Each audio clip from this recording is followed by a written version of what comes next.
Good morning, good afternoon, good evening, ladies and gentlemen, boys and girls.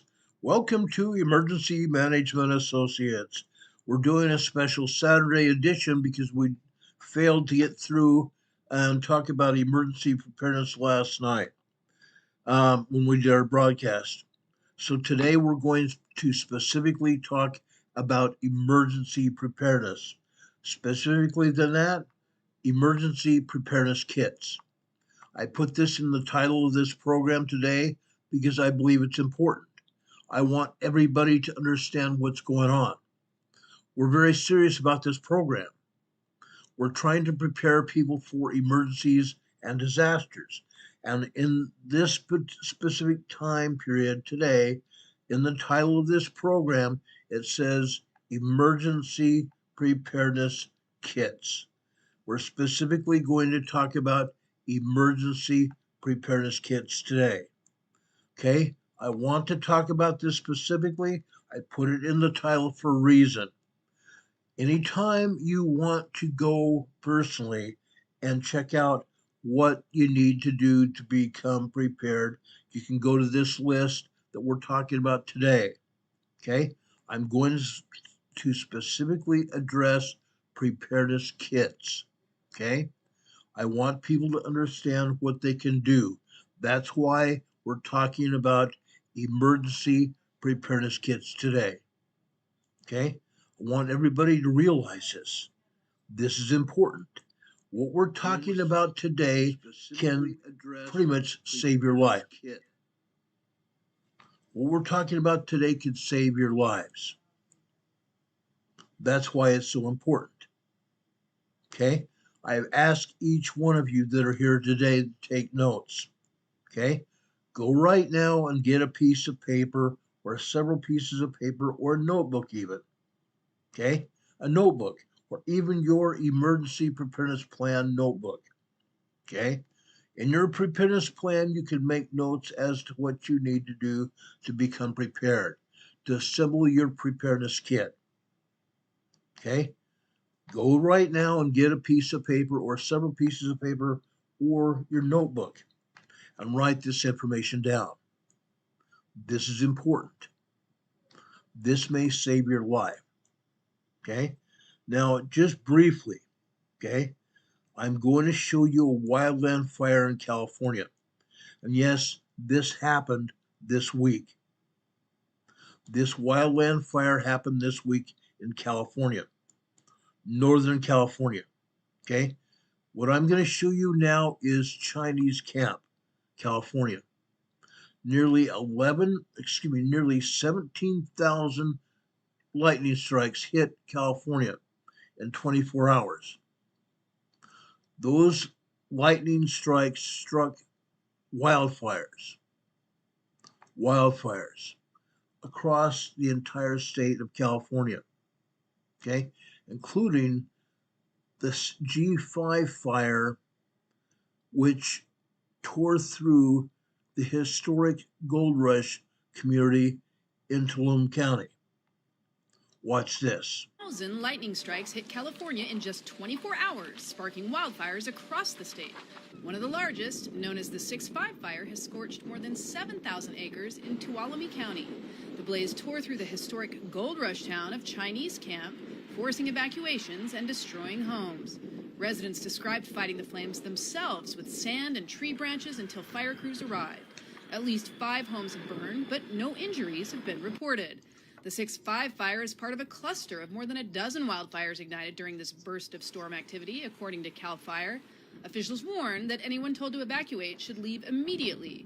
Waiting could mean the difference between life and death. Nearly 17,000 lightning strikes hit California in just 24 hours. 17,000 lightning strikes within 24 hours. Okay? Now, why is this important? Because when the fire department or the police department or your local authorities, your politicians ask you to evacuate, don't question them. Get out of Dodge. Evacuate immediately. Not evacuating could mean life or death. Literally. That's why it's so important. Not evacuating can mean life or death. Now, some people might say, Ron, that's just using your brain cells. I'm telling you right now. I've told this story before. I'm going to tell it again now. One of my own family members years ago lived in American Fork, Utah. A large wildland fire was racing down the canyon towards their home. There was a bunch of estate homes in that area. They were one of many estate homes in that area. And a huge wildland fire was racing towards their home, and they didn't want to leave. They had been issued an evacuation order, and they did not want to leave. My brother-in-law sat there on his hind end, refusing to leave, while his wife, my wife at the time, and I packed up their belongings that they wanted to save and put them in the back of their car. Still, he sat there like a bump on the log, not wanting to leave. I had my emergency flashes on my vehicle going off while we were doing this. Meanwhile, a sheriff's deputy came up to their house and knocked heavily on the door. Rap, rap, rap. I opened the door and the sheriff told him to leave and leave immediately. I told them I was an emergency manager and I was trying to help them prepare to leave. And I was telling them that my brother-in-law did not want to leave. And the sheriff's deputy went into the house and looked right at him. If you don't leave right now, I'm going to arrest you. Okay? Don't wait until the sheriff is there waiting to arrest you. Get out. They don't have to wait for an answer. If a law enforcement officer tells you to do something, they don't have to wait for an answer. They can arrest you right then and there. It's a matter of life and death in this situation. That's why you need to do it. Okay? That's why you need to do it.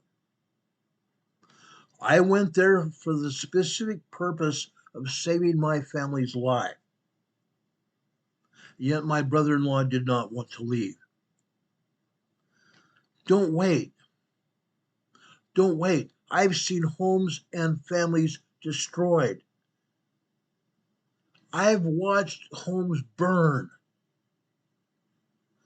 I've watched people burn inside their homes. This is not funny.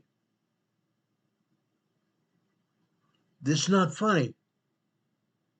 Don't wait. One, you could be arrested, and two, you could lose your life. Or your family could lose their lives because you were too stupid to move. Yes, I'm using harsh language there.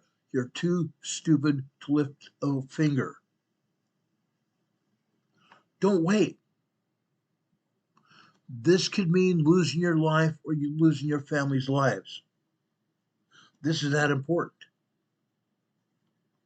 This is actually that important.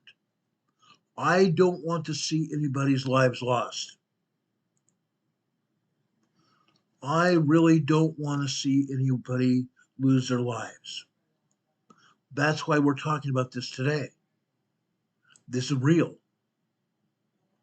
This is very real.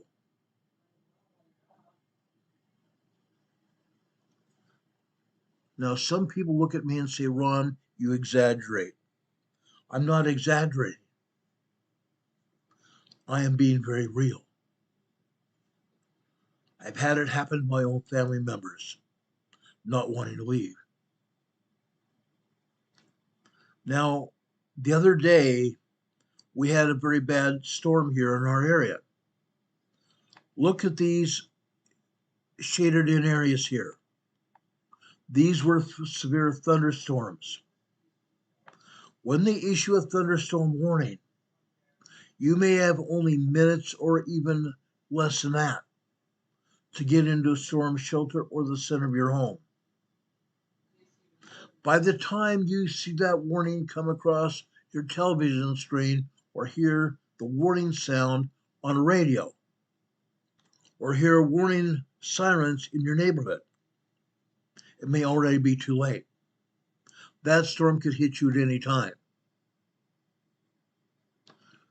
Take advantage of the even minutes or seconds it takes to acknowledge the siren, acknowledge the event that's happening, and take preventative steps to save your lives. This is important.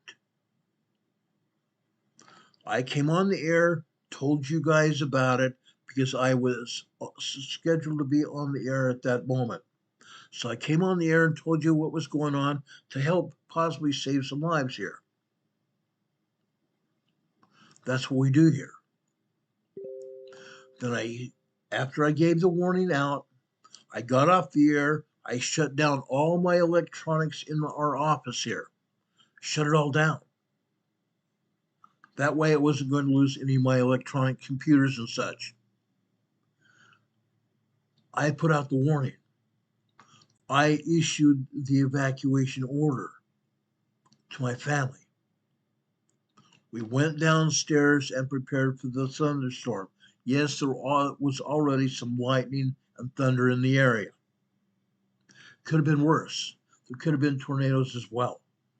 Thunderstorms spin off tornadoes all the time, especially during hurricanes. During hurricane season, the outer bands of the hurricane are spinning, right? They're spinning. When they spin off thunderstorms, those thunderstorms could also spin off tornadoes, deadly tornadoes. Often that happens. When they issue a thunderstorm warning, go to your storm shelter or the center of your home. Stay away from the outer walls of your home. One, lightning can go right through glass and kill you, unalive you. Be aware of that. Lightning can burst glass as well. Now, with thunderstorms, most likely there's going to be some hail as well. The other night, there was a threat of quarter-size hail. Quarter to 50-cent size hail. That hail could break windows as well. There were 45 to 60 mile per hour winds. Winds can break glass as well. Winds blowing hail can break glass as easily as 1, 2, 3. It's over. Make sure you stay away from windows. Make sure you stay away from outer walls. Okay? This is real. This is very real. One other thing I'm going to show you here, and then I'm going to get in my emergency preparedness list. Okay? Right here. Be prepared one step at a time. We can't direct the wind, but we can adjust the sails for maximum happiness, peace, and commitment. May we choose a positive attitude. Now, this is just one part of being prepared. Okay? Entertainment and comfort. Even during a hurricane warning, okay, many people get drunk and have parties. That's not the time to do it.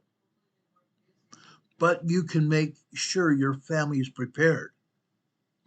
And in the midst of a hurricane, you can gather your family together. Entertainment and comfort. How to have fun during an emergency.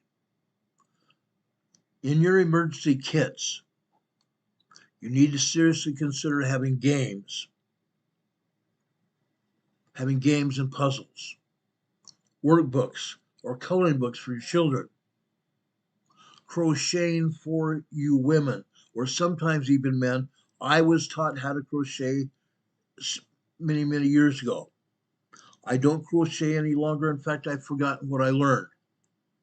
But even putting crocheting yarn or crocheting projects inside your emergency preparedness kit can help prepare you.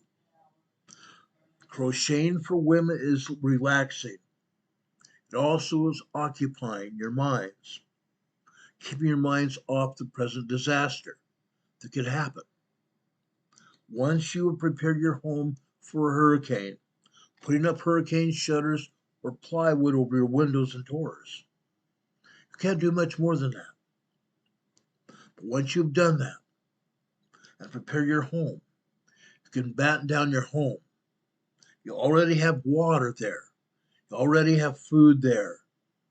Water and food for at least 3 to 7 days for hurricanes, or even longer. If a hurricane destroys your home or destroys your area, food stores might not have food on the shelves for weeks, maybe months. They might have been shut down. So the more food and water you prepare your home for, longer time period you're going to remain prepared. This is urgent.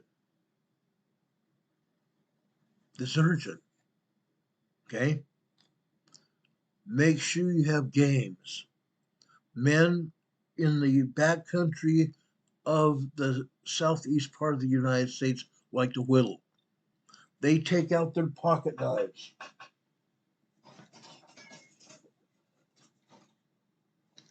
Literally, they take out their pocket knives and whittle. You might have a whittling project that you're working on. Put that whittling project or a knife and a piece of wood in your preparedness kit. Crafts. Crafts for you, your wife, and your children. Crafting projects can keep you occupied. Keep your brain occupied, your mind occupied, than rather having you worry about the present situation. You may have already prepared as much as you possibly can, so occupy yourselves. Keep your brain active. Keep your mind active. Reading books. I love to read. Carol doesn't much like to read books, but she does. Okay? Reading books. Keep coloring books. I met a lady last night at a local festival. She had coloring books that they were selling. Actually, no, they had coloring books to give away. Okay? Emergency preparedness agencies had coloring books that they were giving away to not just children but families. And the woman at that booth said, "Go ahead and take a few for yourselves." I said, "We don't have any children."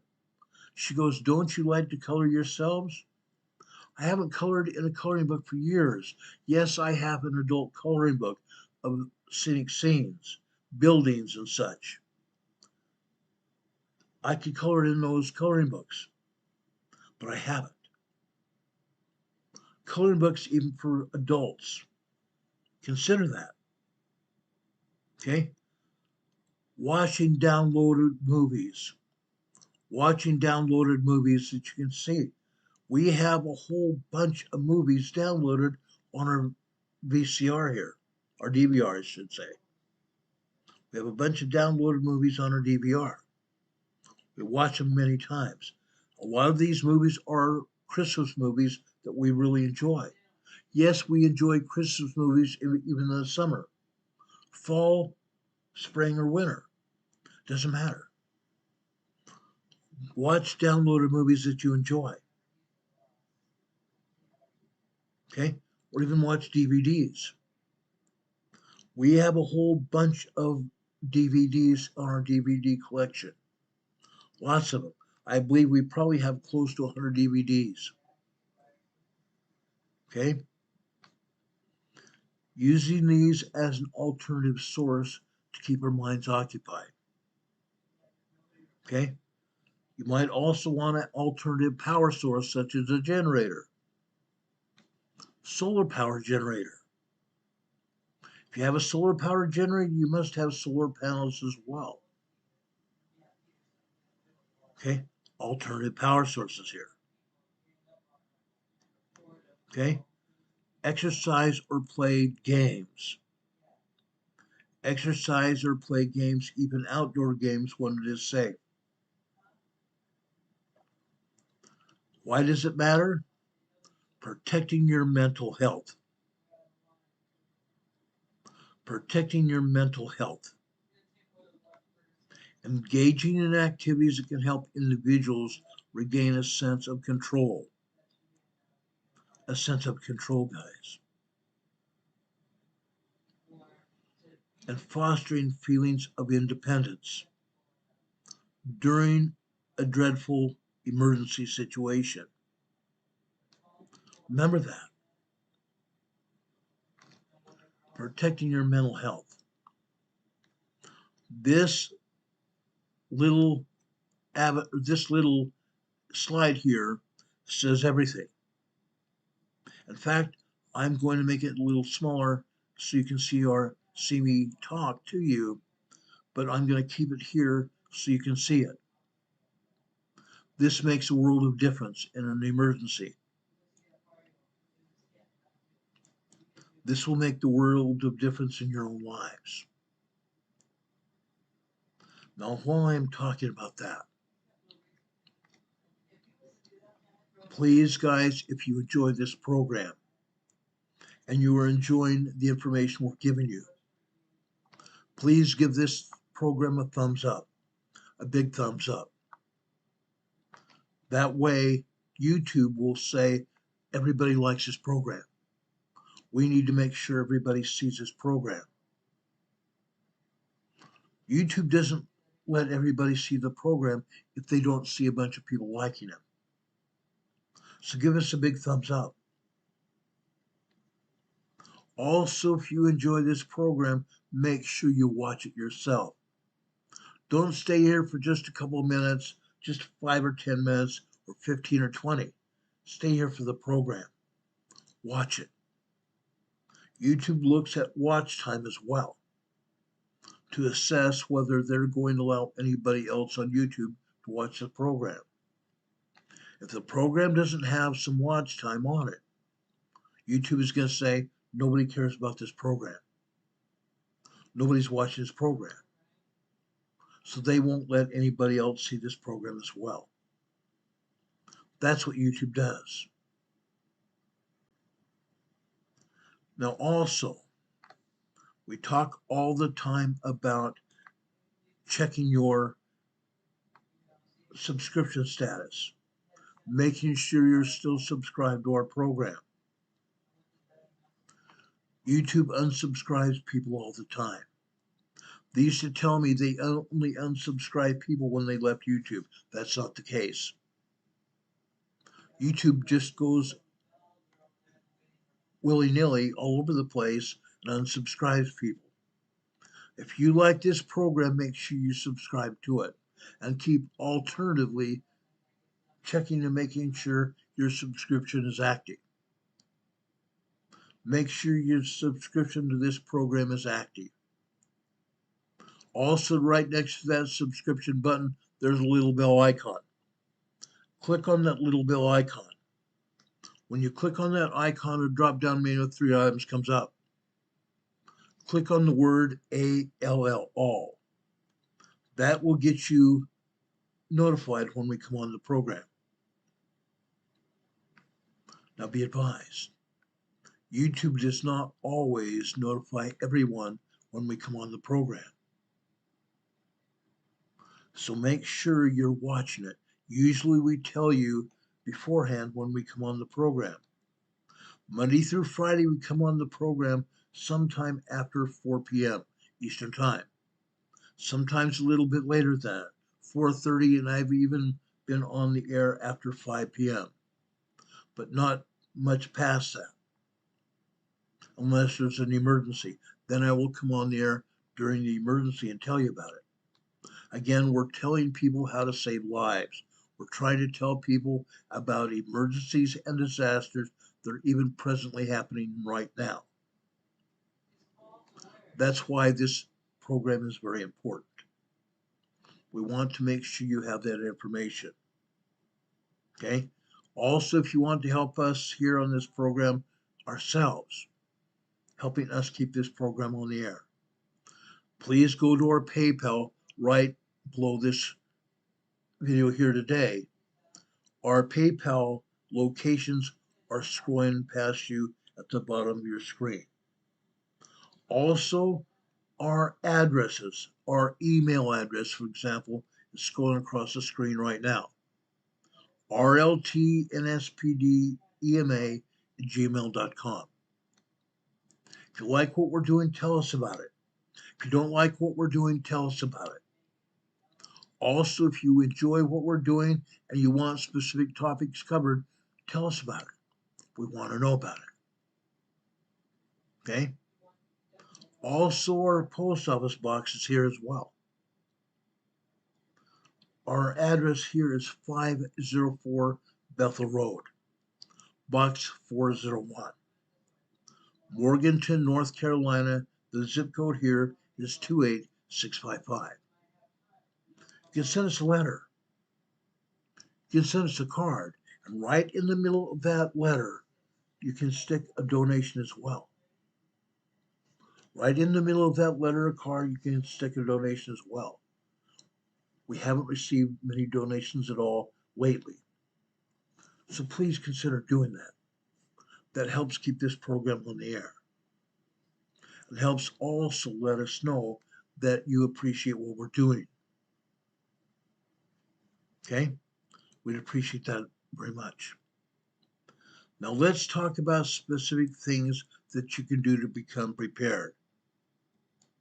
Specific things you can do to be prepared. Okay?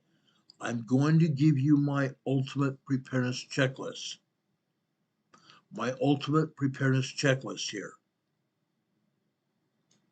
For those that are new to this business of preparedness, you might feel no small amount of intimidation from emergencies that happen. You might feel intimidation knowing the things you might have to do to become prepared.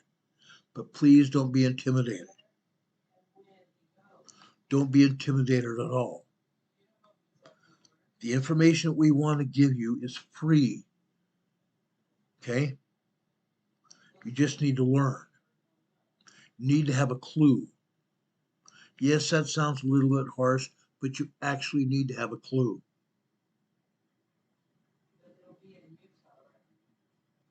Okay? From food storage to fire starting. Yes, we talk about food storage all the time. In fact, give me just a second.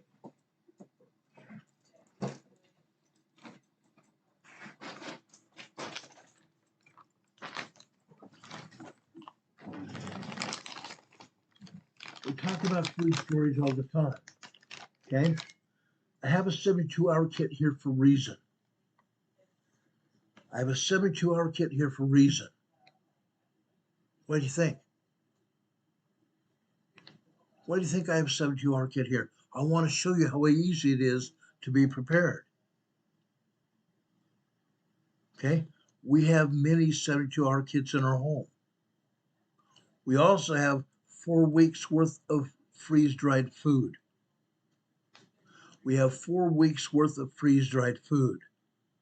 And many times these meals here in this 72-hour kit or in our 4-week supply of food can last even more longer than one meal.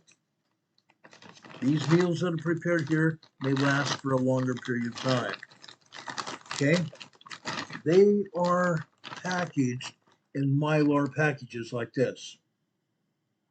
They're packaged in Mylar packages like this. These food packages can last for up to 25 years, maybe longer. Okay? This is Grammy's sweet oatmeal here. Grammy's sweet oatmeal, and it's good. Now, I've tested this. I have opened packages and eaten it. These are tasty. These are tasty. No matter whether it's breakfast like Grammy's oatmeal or other packages such as macaroni and cheese, stews, lasagna. Yes, lasagna's here as well. Okay? It's easy to get. It's very easy to get. You can go to 4patriots.com. 4patriots.com. Or there's something else you can do to get this. Okay? You can call 1-800-607-0943. 1-800-607-0943. For as little as $19.95, you can purchase one of these 72-hour kits. 3 days worth of food for $20. In some cases, it's even better than that. You cannot just get 72 hours worth of food for $19.95. Many times, 4 Patriots will give you another or two, one or two extra 72-hour kits for the price of one. Yes, they do 2 for 1 and even 3 for 1 offers sometimes. That's dirt cheap. That's dirt cheap. That's why I recommend 4 Patriots. Yes, there are a couple other 72-hour food kits. There are other emergency operations out there that sell food and other things. Yes, some of those are good, such as emergencyessentials.com, Preparedness.com. There's other food out there. Yes, I have some of that also. But folks, you can get all kinds of things out there. And it doesn't cost that much money. What I'm telling you now can save your life. Can save your life or make life a little bit easier during an emergency situation or a disaster. From food storage to fire starting, land navigation. In our 72-hour kits here, Carol and I both have 72-hour kits here. We have a compass in the 72-hour kit. Land navigation. You're not always going to be having a cell phone that's available that has GPS capability. What if there's heavy rain and thunderstorms going on? GPS might not work. What if war happens? The satellites mainly are for military use. Yes, they allow us to have those GPS capabilities. But GPS capabilities might not always be available on your phone. What if cell towers are out? You might not have the ability to go to cell towers to get information. Learn how to use the old-fashioned method of compass land navigation. Okay? Lethal force. I don't often talk about lethal force, but you may need to use some kind of force to protect yourselves and everything you save for. Everything not just save for, but everything you have in your home to save your lives. Up to and including using lethal force. Consider that. This is all part of emergency preparedness.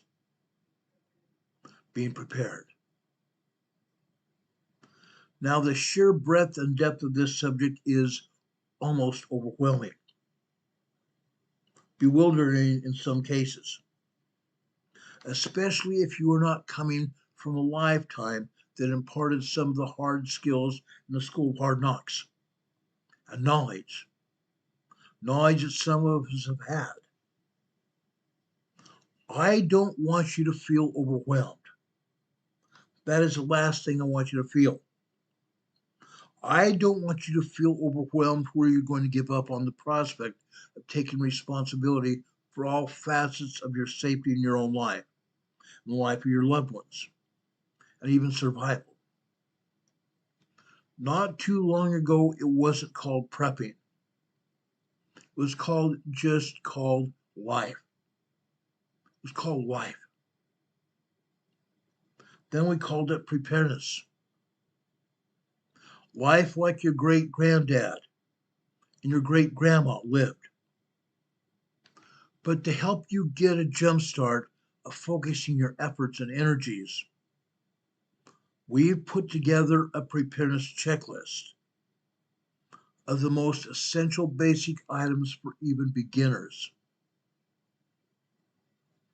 The list I'm giving you today contains the most used and the most important basic survival items that you should have no matter where you are, no matter what country you live in, what city or neighborhood you're near, whether you live near a river or out in the desert. We're going to give you the most important basic survival items that you should have no matter where you're at or what disaster you might be facing. There is no need to fear. Everyone, even myself, started somewhere. We at Emergency Management Associates will be here with you, helping you every step of the way. I've been now on the air for over 6.5 years. I've been teaching preparedness since I was a police officer. Since I was a police officer back in the 80s and 90s. That's a long time. I'm still trying to help everyone understand what they need to do to be prepared.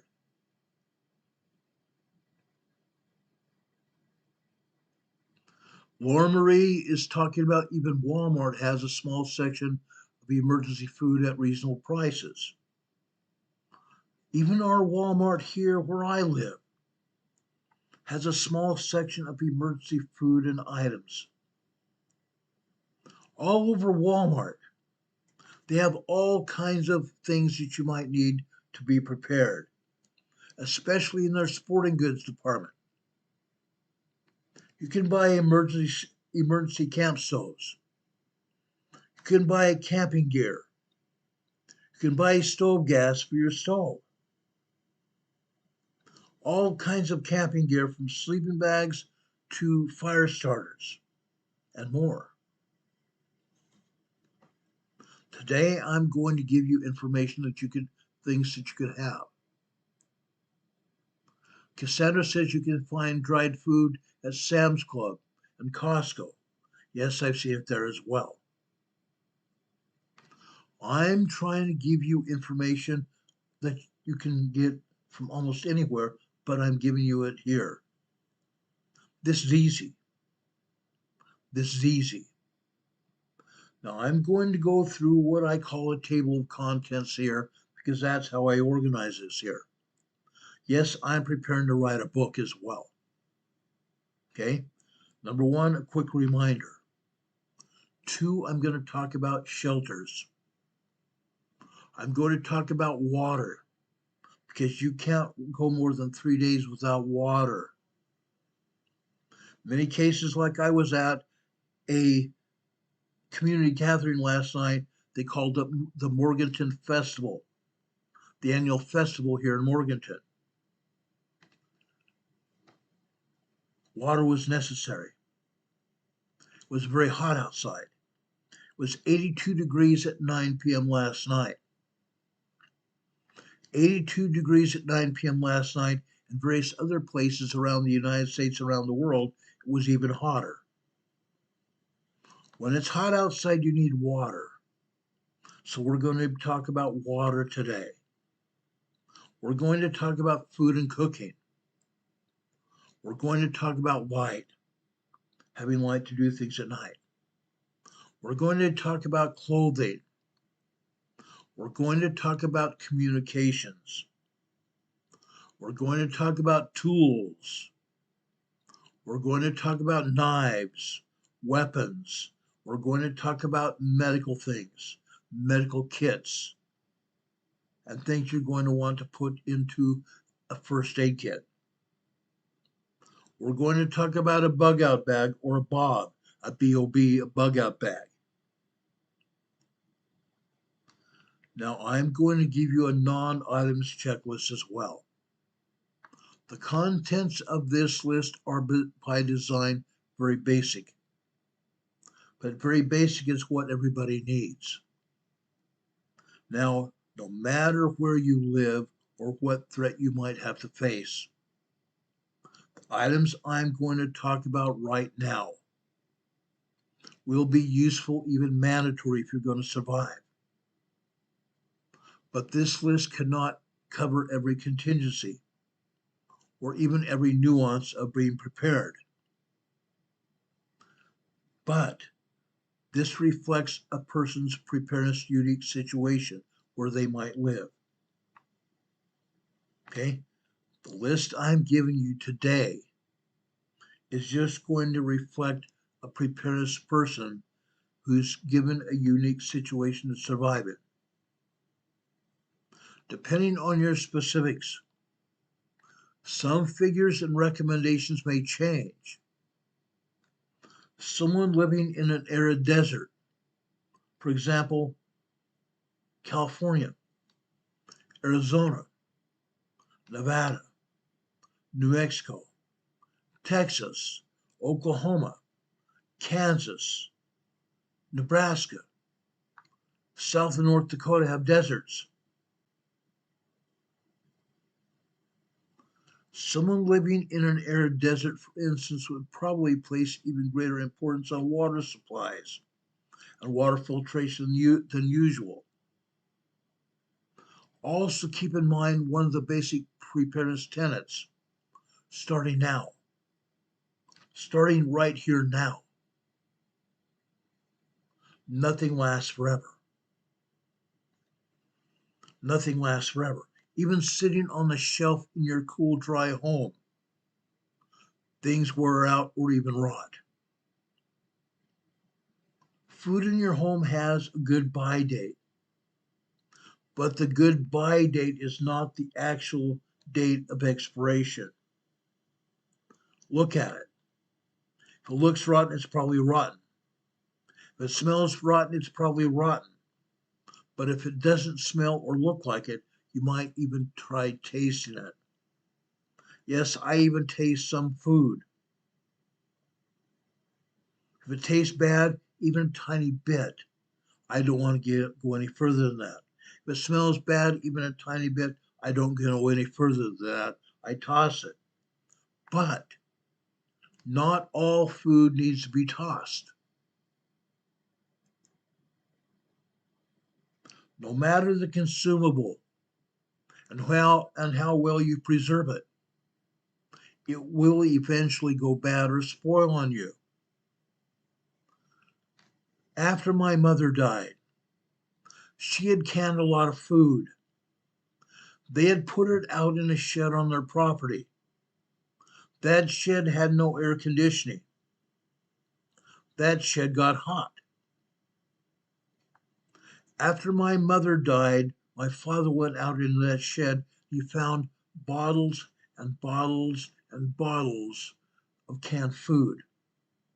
Peaches, tomatoes, beans, cauliflower, and other vegetables, spoiled. Don't put your canned foods in a hot environment. Don't put your canned foods in a hot environment. Put those canned foods in a place where they're not going to be exposed to heat or even bad weather. Cold, bad weather can crack glass bottles. You're going to want to make sure you preserve your food in a righteous way. Maybe even Mylar bags like For Patriots has. Yes, you can buy Mylar bags, but eventually food will go rotten. The other thing while I'm talking about food, you need to remember is rotate your stocks. Rotate your stocks. If you buy a new package of food or a can of food, put the new food behind the older food. Push the older food up to the front of your shelves. That way you're going to use the older food first. Make sure you look at dates. Okay? Use up your older dates first. Okay? Use the older dates first. That way you're always going to have good food on your shelves. When you use one package of food, your can of food or whatever it might be, go and buy a replacement and put that in behind your new food. Put it behind your new food, or your older food, I'm sorry. Put it behind your older food. Okay? Using a method of first in, first out approach before replenishment is going to prevent your money from going bad, money from going to waste. Money's precious. Now, for example, if you had some medicine stashed for a disaster readiness. For example, let's talk about insulin. My insulin is in my refrigerator. Refrigerated insulin almost lasts forever. I have a 90-day supply, maybe a little more than that, in my refrigerator. Medicine can go bad. Make sure you have a 90-day supply of medicine. Check your expiration dates on medicine especially. If medicine goes out today, one, it loses its effectiveness, or it may even change properties and can become dangerous to consume. Check your dates on your medicine, and if the dates have gone bad, throw it out. Don't take the chance of hurting yourself or your family members. Toss it out. It's either going to lose effectiveness or it's going to go completely bad. Throw it out. Take the label off the bottle before you throw it out, though. Take the label off the bottle before you throw it out. And what I do if I have a bottle of pills or whatever it is, I put water in the bottom of that, or not in the bottom, but I fill that vial full of water and then replace the cap on top of it. That way the water doesn't leak out of the package. Then I toss it out. That way nobody else can go in and use that pill. Nobody else is going to go in and use that pill because it's going to dissolve and to go bad. If you take the label off the bottle before you toss it out, that way your personal information and the information from your pharmacy is not on the bottle. Destroy the information. Okay? Destroy the information. Next time you go to the store, you would purchase a replacement bottle and add that to your survival stash. It seems very easy. And with that, on to our packing list right now. Let's talk about shelter. Shelter is probably the most important survival consideration you have right after oxygen. You need oxygen to breathe. Without oxygen, you die. Exposure to weather conditions can kill you. I'm going to say that again. Exposure to conditions can kill you in hours if there's bad weather. Getting wet can kill you. The best thing you can do for yourself is to make sure you have essential shelter gear and supplies on hand. Even if you plan on writing out your emergency situation, sheltering in place, even better. But you can always practice with your tenting and camping gear inside your home. I've talked about this frequently in the past. Push your furniture up against the wall. Pitch your tent in your living room or family room. Pushing your furniture out to the wall can give you the space to put your tent in your home. That way you're practicing it. Even your smallest children and your animals can be part of this practice run. That way your children can get used to being in a camping situation in a tent. Some children might be scared of it. Some animals might be scared of it. But if you practice it in your home, the animals are not going to be scared of it if that becomes a serious emergency situation and you have shelter. Okay? Again, tentage, tents, sleeping bags, 72-hour kit backpacks, or even totes are going to become essential in an emergency situation. Shelter. A tarp, for example, could become a tent. Rope can help hold up a tarp. And then you can tack the bottom edges of the tarp out to use it as a tent. Or you can use the tarp as a ground cloth to protect the bottom of your tent from water. Then when you put up your tent, put up your shelter, you dig a small trench on the outside of your shelter. You dig a small trench all the way around your tent. That way, water coming off your tent will go into that trench and be taken away from your campsite. That way, your tent will remain dry on the inside. Think about that. Think about it. Power outages can damage yourself and damage your family. Power outages and damage can damage you from the inside, even inside to outside. And the ability to create a smaller, more survivable microclimate inside your home is invaluable. Power can damage that. We found that out in reality last September when we had a hurricane blow through here in North Carolina. 65-mile-per-hour winds, Category 1 storm, came blowing through here.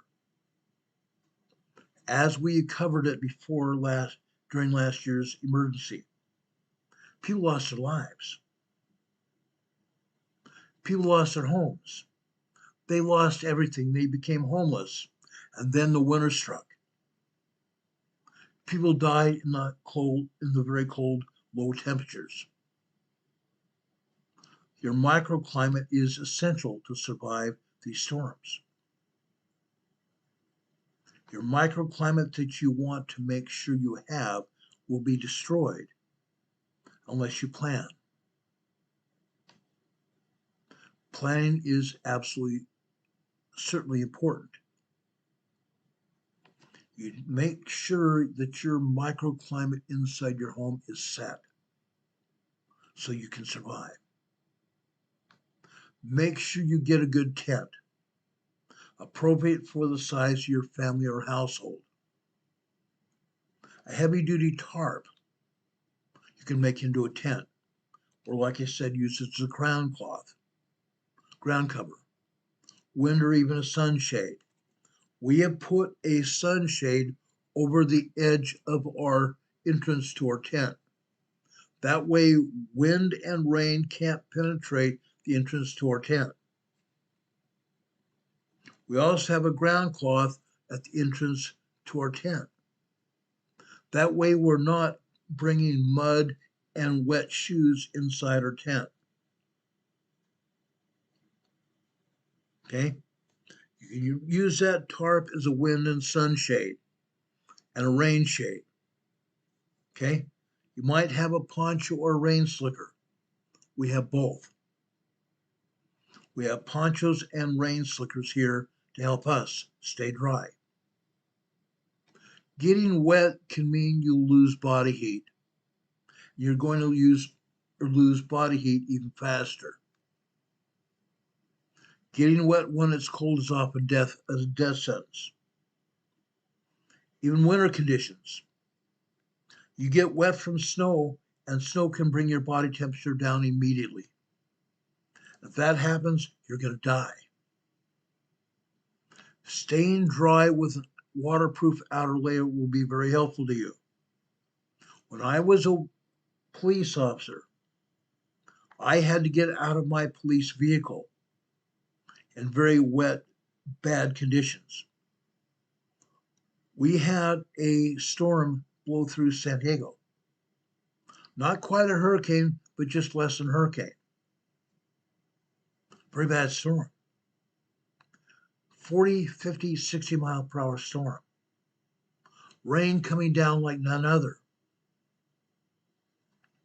My rain slicker, for the most part, kept me dry, except rain went down the back of my uniform collar, down through the back of my shirt, and my shirt became wet. Something else you need to be cognizant of is when you're wearing a rain slicker or even a poncho, your body produces water, sweat. You can get cold with sweat. Your sweat can reduce your body heat. Think about that. Be cognizant of that.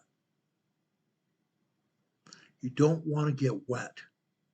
You want to stay dry. I'm going to talk about emergency blankets. Emergency blankets. I don't have any here to show you right now, but those crinkly foil blankets can seem like a joke. It will make you look like a baked potato, but that baked potato blanket works. It works wonders for keeping you warm. And they also don't take up much space. My emergency blanket looks like a space like this, very small. It takes up almost no room in my 72-hour kit. And it doesn't weigh more than a few ounces. That's important when you're transporting a 40-pound backpack, a 40-pound 72-hour kit. And that's basically what mine is. Let's think about sleeping bags. Sleeping bags. You're going to want to have a good night's rest. You're going to want to have some sleep, especially in a stressful situation. A sleeping bag is probably the most weighted thing and size that you're going to have with your 72-hour kit or any kind of emergency kit. The sleeping bag takes up space, but its size is an efficient method of achieving sleep and restful sleep at that. Whatever you pack, you're going to need to cope with the most severe weather that you could expect in your area. Whatever you pack, you're going to use to cope with whatever is the most severe weather in your area. If you live in California, you can probably get away with a lighter sleeping bag than someone who lives in Alaska or New York or North Dakota, Virginia, or Maine. But do not get caught out by having a summer weight sleeping bag when you have to use your gear in colder weather. Don't get caught with having a summer weight sleeping bag and you're in the winter situation as Maine, New Hampshire, Massachusetts, New York, North Dakota, Montana. Don't do it. Have the correct weight sleeping bag for wherever you're at. Let's talk about water briefly. Water is next in importance right after shelter. Dehydration and death by thirst will kill you in a matter of 3 days or so. And you're going to become delirious and even incapacitated for long periods of time before you die.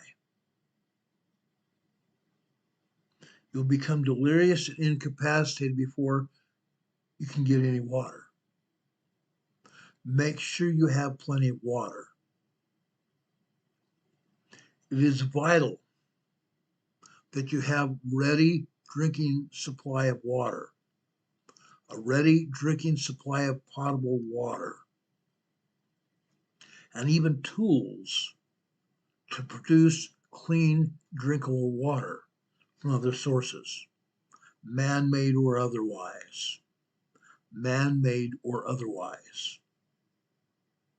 Be sure to pick up 1 gallon of drinking water per person per day at least. At least 1 gallon of water per person per day. This amount of water is the emergency water that you might have. Emergency water that you plan to survive with. This is survivable water. Okay?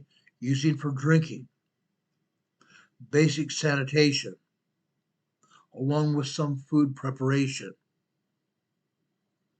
Hotter, drier weather means you're going to need more of this water. Now, for the most part, I want to store at least 3 gallons of water per person per day for washing, sanitation, and drinking.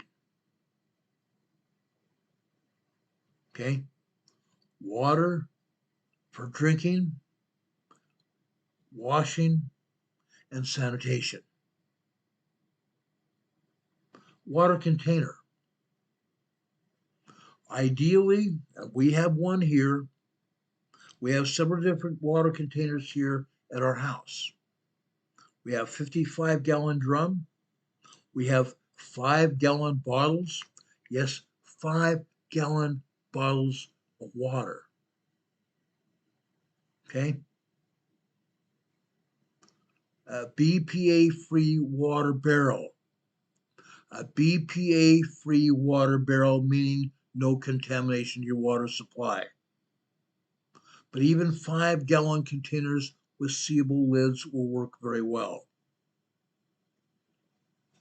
Also consider using a bathtub basin. They sell a bathtub basin, a plastic bathtub container, which is basically a large bag that is designed to sit in your bathtub, that you can fill up with water at the outset of a disaster, okay, before the water is cut off. This will give you a massive backup supply. Also consider the water in your water heater. The water heater can supply you with anywhere from 25 gallons to 50 gallons of water. Depending on where you live, that's the supply of water that you have in your water heater. Now, you may want to have hot water, but if your electricity is cut off or your gas supply is cut off, guess what? You better shut off your heater. You better shut off the fire from your heater. Otherwise, the water is going to boil off. Or your water heater could turn into a fire hazard. Consider that.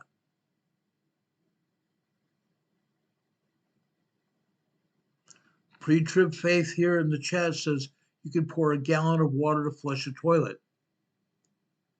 Was without water for 2 weeks, toilet was one of the main uses. This is exactly why I've been saying having 3 gallons of water per person per day. Yes, you might be able to go several hours without flushing your toilet. But at some point in time, you're going to have to flush your toilet. And that's what that water is there for. Now, we have gotten to the point where we have gallon jugs of water that we use for cooking and gallon jugs of water that we use for our pups. Fresh water. When we use those gallon jugs of water, we refill those water jugs with tap water. We do not drink our tap water here. It tastes horrible. If it tastes horrible, it is horrible. It has chemicals in it. But that gallon jug of water that we refill with tap water can be used for washing, can be used for cleaning, can be used for flushing toilets. Consider that. Sage Pup is here in the chat. I appreciate Sage Pup. He's a very dear friend of mine. He's a brother. They sell little hand pump water purifiers. They sell hand pump water purifiers that fit in your bob. They're very lightweight. That's something you can consider. Okay? That's something you can consider here. All right? Think about this. Think about everything we're talking about here today. Take notes. Take notes. If you're watching this program or you're even watching the chat, our chat, the people here in our chat are knowledgeable. What they put in this chat can be knowledge for you.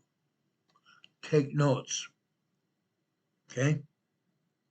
Also, water purification tablets or unscented regular formula bleach. Unscented bleach. Do not use scented bleach. It has chemicals in it.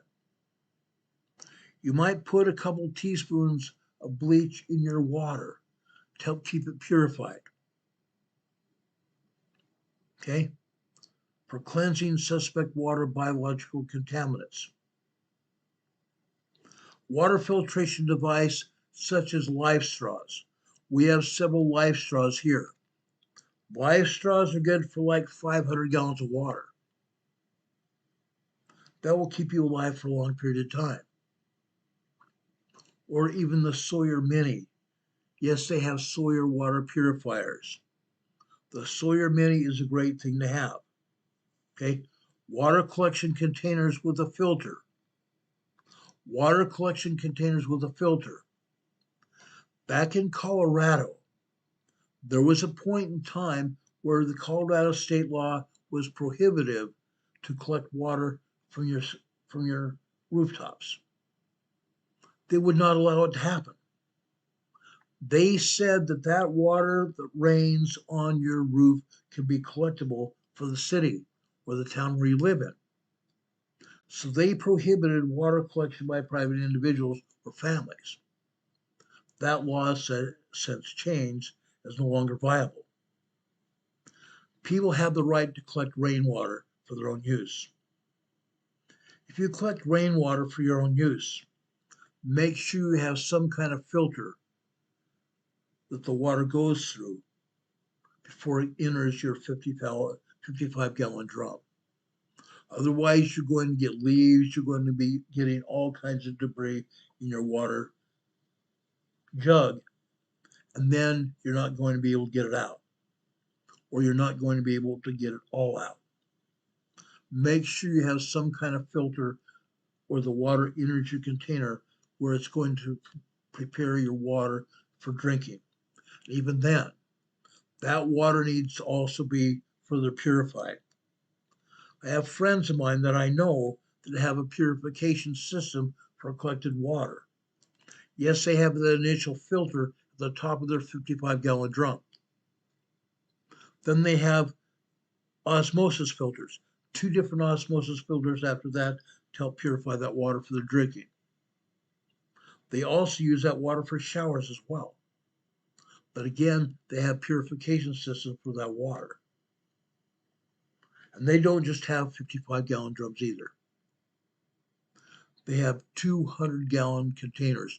They have 3 200-gallon containers. That means they have 600 gallons of water every day.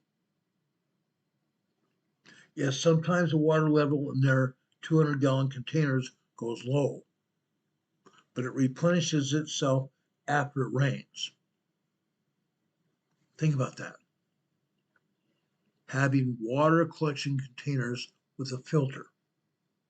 That might become essential for you and your family.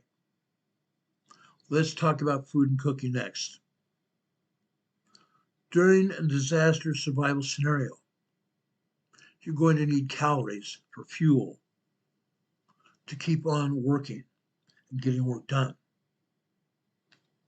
That and food, especially hot, nutritious, good food, is a huge morale booster during rough times. Food can be a morale booster during tough times. If you're feeling down and out, if you're letting your mind wander about negative things, you can become very negative yourself. You don't want to do that. You're wanting to go have a positive mental attitude. If you're not eating good, nutritious food, your attitude's going to go poor. Good, nutritious, hot food is a good morale booster. But if you're getting just started in the preparedness realm, you can easily and painlessly start building your emergency food supply by adding just 1 or 2 items each time you make a trip to the grocery store. Adding 1 or 2 items every time you go to the grocery store. Something as small as 3 square meals for each person for 3 days will cover you for most 90% of things you might need to have happen in your life. Having at least 3 square meals a day per person is going to cover about 90% of things that might happen to you. You want to have at least 2,000 to 2,500 calories per person per day for high activity fueling your body. But you can even ration that out for an existing supply of food by eating much less. In some cases, like I've said, of our 72-hour kit, prepaid kits here, or pre-prepared kits here. Some of those food items here can last a lot longer than just one meal. Consider that. Grab your grocery list and find the following. Grab your grocery list and find the following. Make notes here, guys. This is important.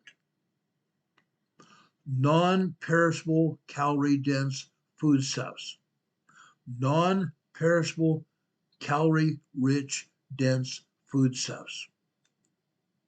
Staples like flour, honey, pasta, rice, and beans. Flour, honey, pasta, rice, and beans. We have a 5-gallon tote of flour here. We have a 5-gallon tote of flour. Consider this. We can fit 5 10-pound packages of flour in that 5-gallon tote. 5 10-pound packages of flour in that 5-gallon tote. That's a lot of flour. You might not need that much honey, but honey can be used for a lot of things. Have honey in your food supply. Pasta. Pasta. We have pasta for a lot of different things, more than just macaroni and cheese. Macaroni and cheese might be a comfort food for some, but it can get very boring very quickly. You need to know how you can make your macaroni and cheese more than just macaroni and cheese by adding other things to your macaroni and cheese, including salsa. Yes, salsa. Different kinds of meats. Okay? Pasta for spaghetti. Different kinds of pasta for different kinds of uses. I like angel hair pasta, as I'm going to tell you about right now. Boil up your angel hair pasta. When it's ready to eat, put in some butter. Put in some butter. Then you sprinkle Parmesan cheese on it. Sprinkle Parmesan cheese and you have a good meal. angel hair pasta, butter, and Parmesan cheese. You might also add a little bit of garlic powder. Make it more tasty even. Rice and beans and beans and rice, as Dave Ramsey says. Rice and beans and beans and rice. You can use rice and beans for almost anything. Okay? Again, as I showed you just a minute ago, canned and vacuum sealed foods like meat, soup, and vegetables. Okay? Survival foods.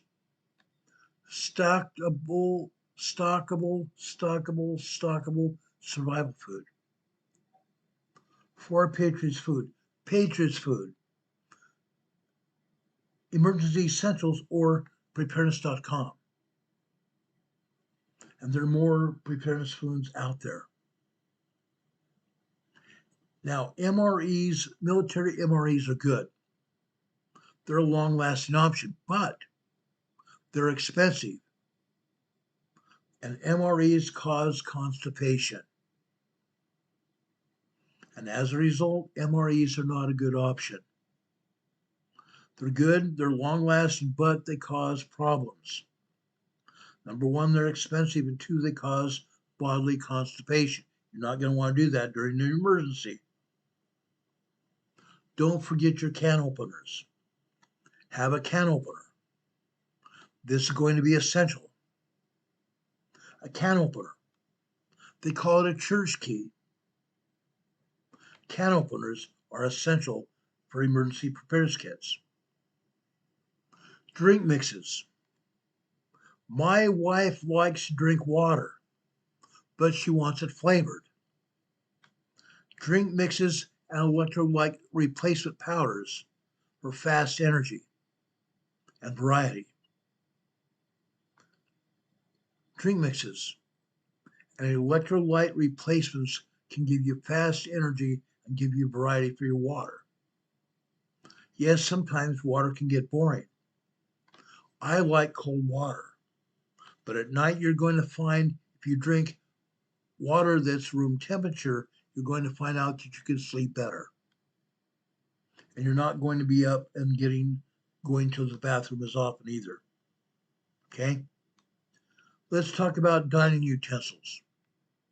Basic dining utensils and disposable plates, napkins.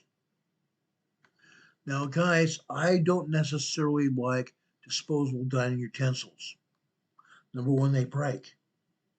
And if they break, you can't use them. If you have disposable plates, sometimes those plates become unusable as well. I would rather have plastic plates or even dishes like we have in our cupboards. Yes, you don't want to have those regular glass or porcelain dishes because they weigh. They weigh a lot. In your preparedness kit, you're not going to want to have those glass or porcelain dishes. Weight. Weight is a huge consideration. But these disposable plates might be an option for you. Okay? Again, how about a portable camp stove we mentioned earlier? Walmart has them. REI and other outdoor stores have them. They're not that expensive. For as little as $25 or $30, you can buy a very good stove. A 2 or 3 burner stove is all you need. Now, this depends a bit on your approach to survival and where you live. Fuel. If you live in an area where wood is plentiful, I would question whether you need a stove.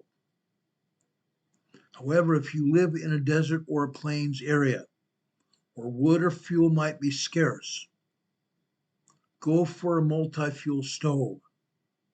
Go for a multi-fuel stove. Okay? This way you can be as flexible as possible when it comes to finding more fuel once you run out. There are many options that will work with your gasoline, their diesel, or even aviation fuel and more. Let's talk about light. I have several hanging lights, both battery operated and solar powered hanging lights. These can be very effective inside a campground, inside a tent, or even hanging over your dining fly or over the entrance to your tent. Having light is essential. Now I'm going to talk about 3 technical flashlights. I want to talk about 3 technical flashlights. Why are they technical? You must assume that the power will go out, and the power will not be coming on for a period of time. Even the complete duration of your crisis, like we had with that hurricane. Some people didn't have power for 24 hours. For us, it was almost 2 days. Other people didn't have power for days, even weeks, and even months. You need to have power during your crisis. You need to have light. Your go-to buddy for dealing with that is a humble flashlight. A humble flashlight, such as this flashlight right here. Yes, this is my police machined aluminum flashlight. It is virtually indestructible. You can run over it. This flashlight will survive. I had a flashlight similar to this that survived for almost 20 years, then I had to buy this. Sooner or later, a flashlight can become damaged. It takes a great deal to damage a flashlight like this. I even stopped a criminal, a suspect that had hit me with his motorbike. I got mad enough and drew the flashlight out of its carrier on my duty belt. I drew it off the duty belt and threw it at him. I wanted to stop him. Not necessarily hit him, but stop him. I threw that flashlight at him. It went end over end over end. Guess what? It caught in the spokes of his motorbike and flipped him off his bike. Then my partner had the presence of mind to go running up to and arresting him while he was on the ground. And then I joined my partner in making sure this dirtbag went to jail. Flashlights can be used for a variety of things, but I caution you, do not use this to strike anybody. Do not use this flashlight to strike anybody. Also, use the bulb of the flashlight as a carrying tool in your hand. This will give your hand something to grasp onto. It's not likely that your hand is going to lose grip on your flashlight. You can focus your flashlight like this with your hand. This is very effective. Okay? Rather than out here, this can be very effective. But I do not want to hear that you use a flashlight to strike anybody. Don't do it. This flashlight can be considered to be a deadly weapon. Don't do it. Do not do it. If you're carrying a flashlight on your person at night, do not tell the police officer that stopped you that you're using it for protection. You're only using it for one purpose, for light. That's all. Yes, if you do have to use this in an emergency for protection, you never want to tell a police officer that you used it for protection. Okay? I'm just giving you a helpful hint. That will save you a world full of criminal problems. That will save you a world full of criminal problems. Okay? That flashlight, this flashlight right here, is a 3-cell C-cell flashlight. A 3-cell C-cell flashlight. Now, besides flashlights, we have a battery-powered and solar-powered radio. We're going to talk about communications in a minute. Your radios and your flashlights you're going to need to have replacement batteries for. We have a supply of batteries we keep right here in our desk drawer. We also have a supply of batteries in our 72-hour and our preparedness kits. You need to have batteries and battery supplies, different size batteries. C cells, you're going to want to have D cells, you're going to want to have double A's, you're going to want to have triple A's, and other batteries such as that. Even 9-volt batteries. We have 9-volt batteries in our battery supply here to power our smoke and CO2 detectors. That way, when we replace those batteries at the beginning of each cycle season, in the spring and in the fall, we replace the batteries. That way, we make sure that the smoke detector and the carbon monoxide detector are working.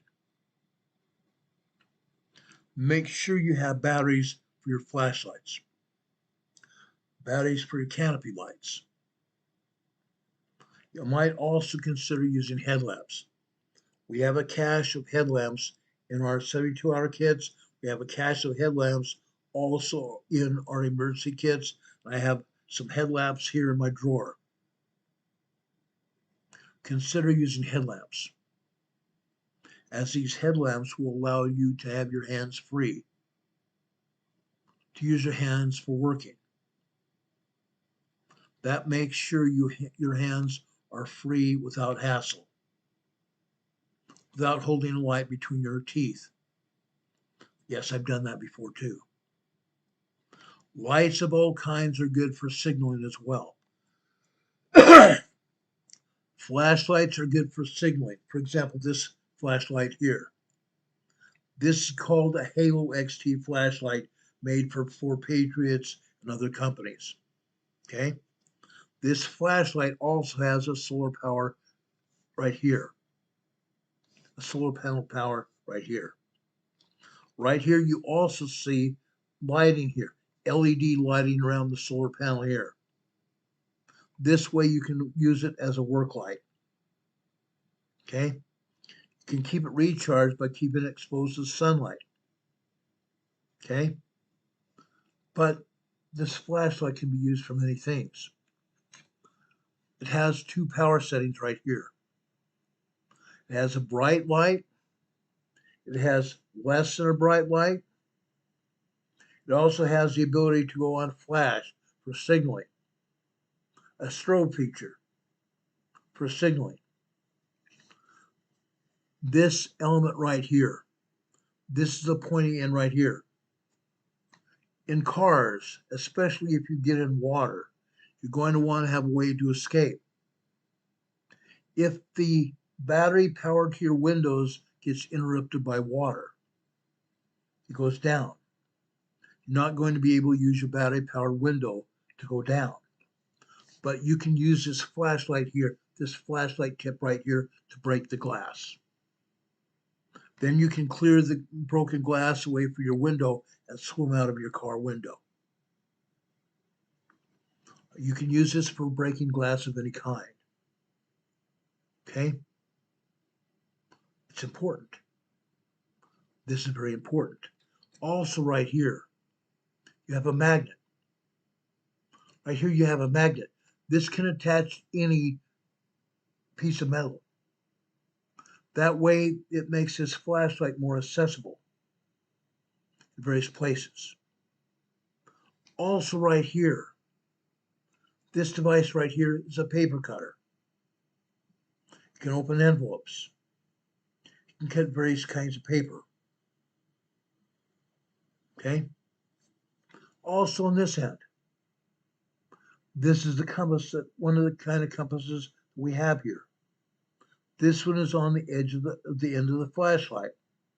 Okay? You can even take it off. You can even take it off. And you can then place it on the map that you have and orient the map so you know the direction you're going to need to travel. That's a great idea, huh? Surely is. Also on the inside edge of this this flashlight, guess what? You could even charge your phone.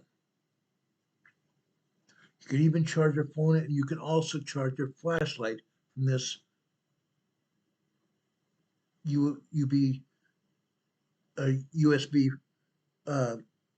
device here. The person that made this flashlight was very intelligent, and he assessed people's needs.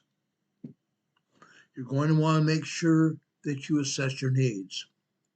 That flashlight costs about $40 from 4 Patriots, but it's worth every penny. It's worth every penny. Okay? These luminous wonders can add light to your cache of items that you're going to have in your survival kit. Flashlights that we talked about here. Get the best ones you can afford for reliability. The LEDs are brighter. The LED flashlights are brighter. This has an LED lens here. My police flashlight also has an LED, not a lens, but an LED light. LED lights last a lot longer than regular bulbs, and they're more durable, and they also use less power.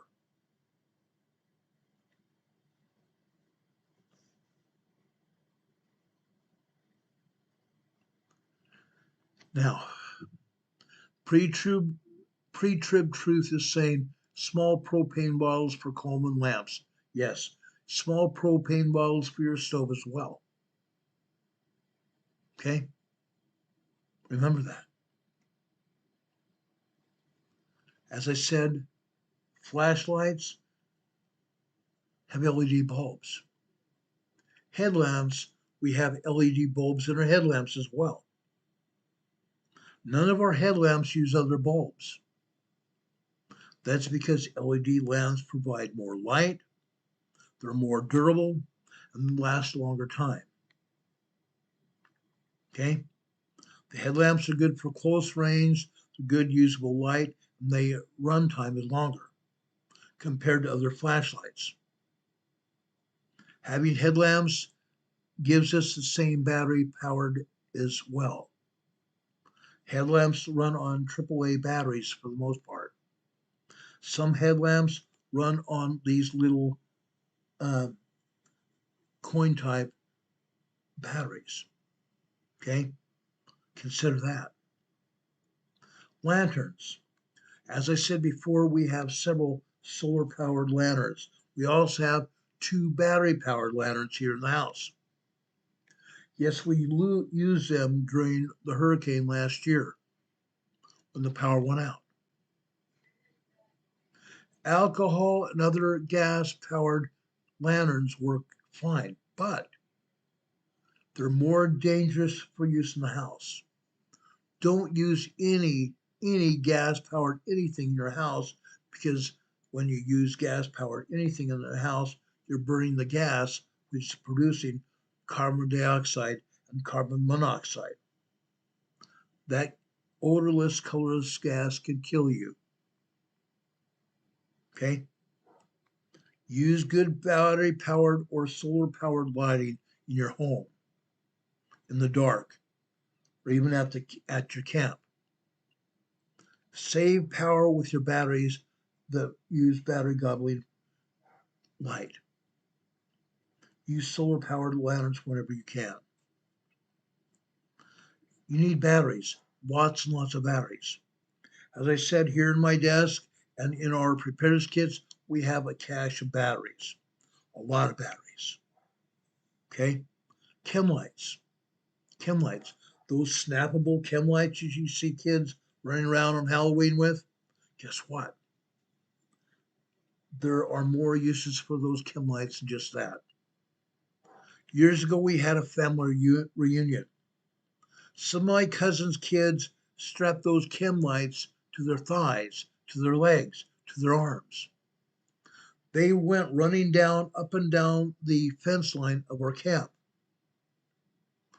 On the other side of the fence line, there was a street. Cars were going up and down the street, and our cousin's kids were running up and down the street on the safe side of the street behind the fence with these chem lights strapped to their bodies, doing all kinds of distractions for drivers. Yes, it was funny. It's funny for the kids and it was fun for some of the drivers, but it can be also distraction. Okay? Chem lights have almost a zero risk of fire or anything bad happening. You can use them for marking the campgrounds, marking or signaling to let aircraft above you know where you're at. They're soft and they're usable. They're soft and they're usable for illumination. Okay? Let's talk about clothing. You'll need the right kind of clothes in the aftermath of a disaster or an emergency for protection from the elements and also from the environment. Make sure you have good clothing ready. Make sure you have good clothing ready to go for anything that's appropriate for all seasons. All seasons, even for use in your home. You need to have tough, fast drying clothes and sturdy boots and shoes and gloves that are going to give you an advantage over the sharp, painful things that you deal with in the wake of a disaster. Winter caps. Winter caps.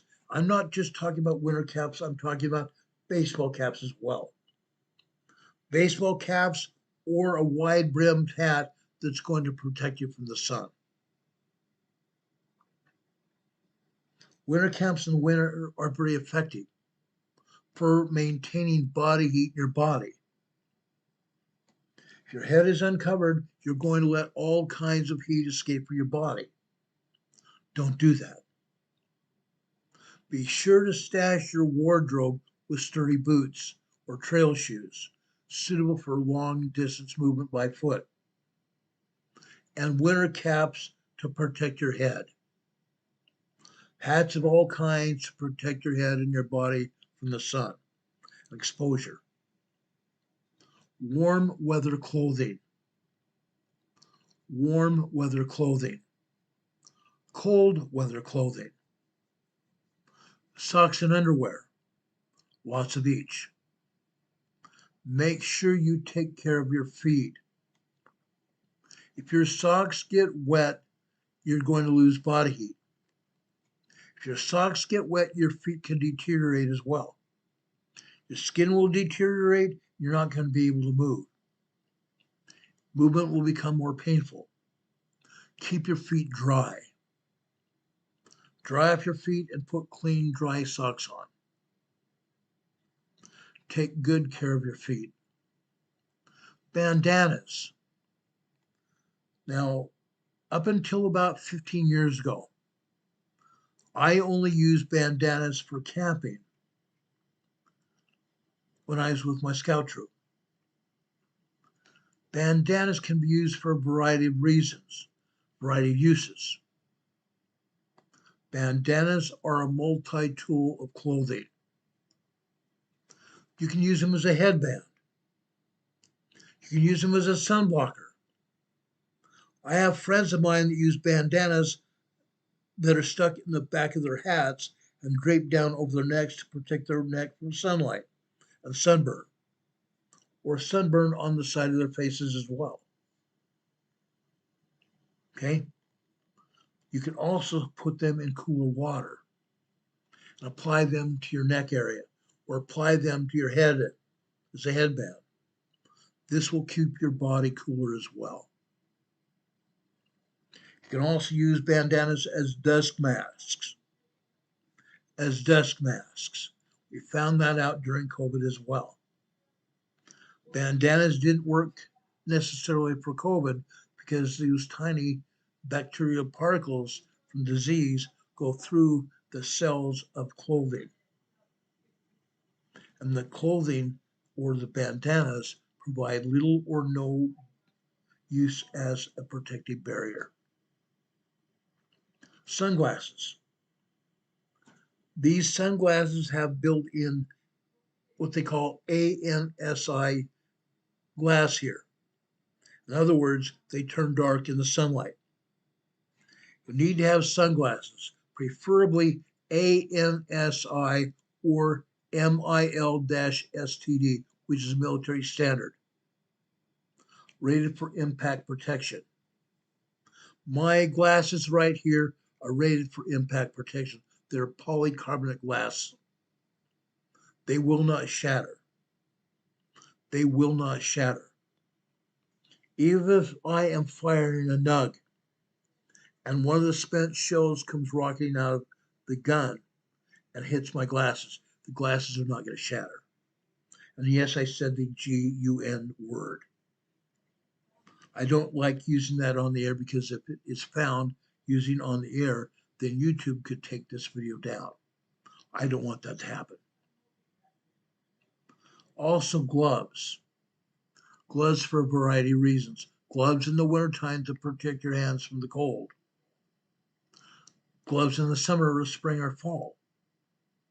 Go for sturdy, classic leather work gloves. Go for sturdy, classic leather work gloves. You can buy them at Home Depot. You can buy them at Lowe's and other places. Those sturdy work gloves, you can buy 3 pair for $5 or $7, depending on where you're at. 3 pair for $5 or $7, that's a great price for leather work gloves. They're going to protect your hands. And you can even buy light, thin, technical gloves, or you can use both. Okay? I also use rubber gloves. I use rubber and latex gloves as well for medical uses because some people are allergic to rubber, some people are allergic to latex. So I have both. Okay? They can be used for medical, and they can also be used to protect your hands from chemicals or other elements. Okay? Cold weather protection. Don't forget a few wool blankets. A few wool blankets. Now, I mentioned years ago that we didn't have any wool blankets here because during the divorce, my ex-wife kept the wool blankets that I got from Mexico. When I lived in San Diego, I made several trips into Mexico many times, various things. I usually came back with wool blankets. Back in Mexico, back in the day, you could buy wool blankets for as little as $5 a blanket.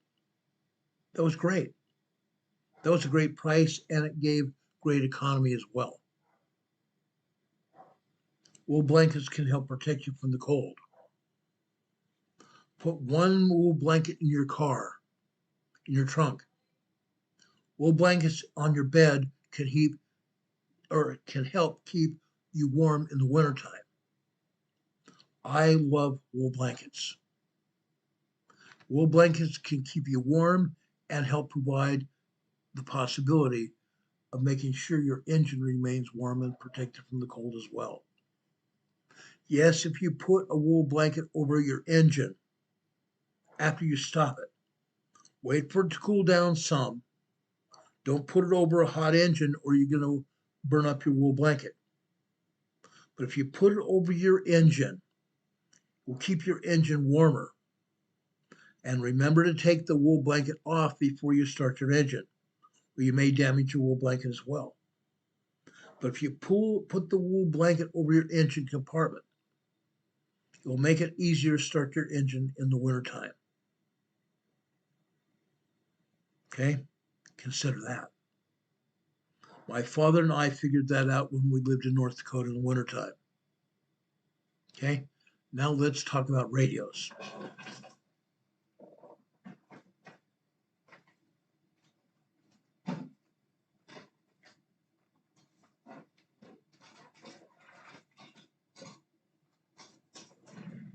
Let's talk about radios. I've done this program before, not just to provide you with information, I have gotten these radios for my own protection. Okay?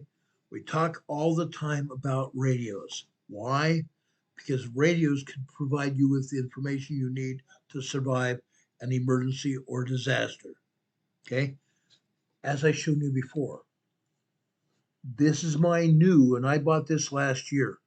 My last AM, FM weather radios died on me. So I had to buy another one. They don't die usually over any kind of period. I think I had my last, and I had 3 of them, and they last me 10 or 15 years. They last a long time. This one is solar power operated here. It is also battery operated and also has this tool here, which is a hand crank. I can crank this and provide power for my radio so I can operate this radio continuously without even batteries. This crank recharges a battery within my radio here, so I'm able to use this radio all the time without problems. Okay? Again, this is an AM, FM weather radio. If you have a radio or even television, tune your radio and or television to a news talk station, a news, weather, and sports station. That way, they are going to give you emergency information. If you're listening to music, a music station, they will not always give you emergency information. You can't watch HGTV and be certain that they're going to give you emergency information in a disaster or emergency situation. But if you tune your TV or your radio to a news talk station, you're more likely to be able to get emergency information from that.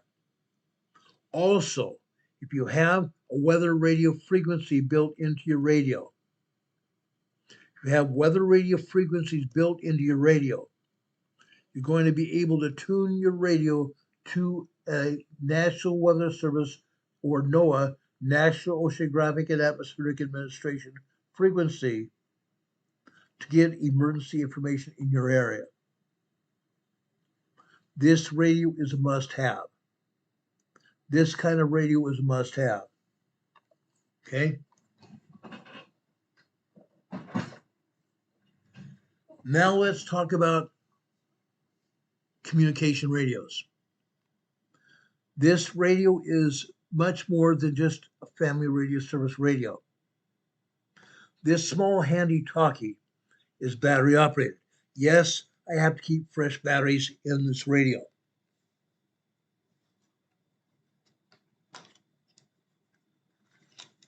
I have to keep fresh batteries in this radio. Right back here is an emergency battery pack.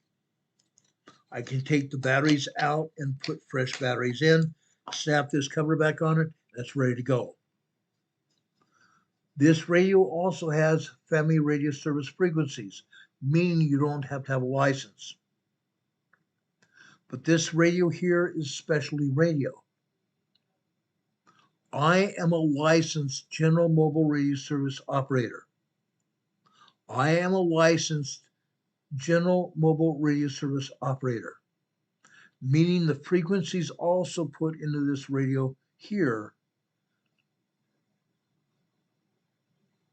is more operational, because people with GMRS frequencies can often talk with less problems. That means you're going to have a radio free from interruption, free from other radio traffic.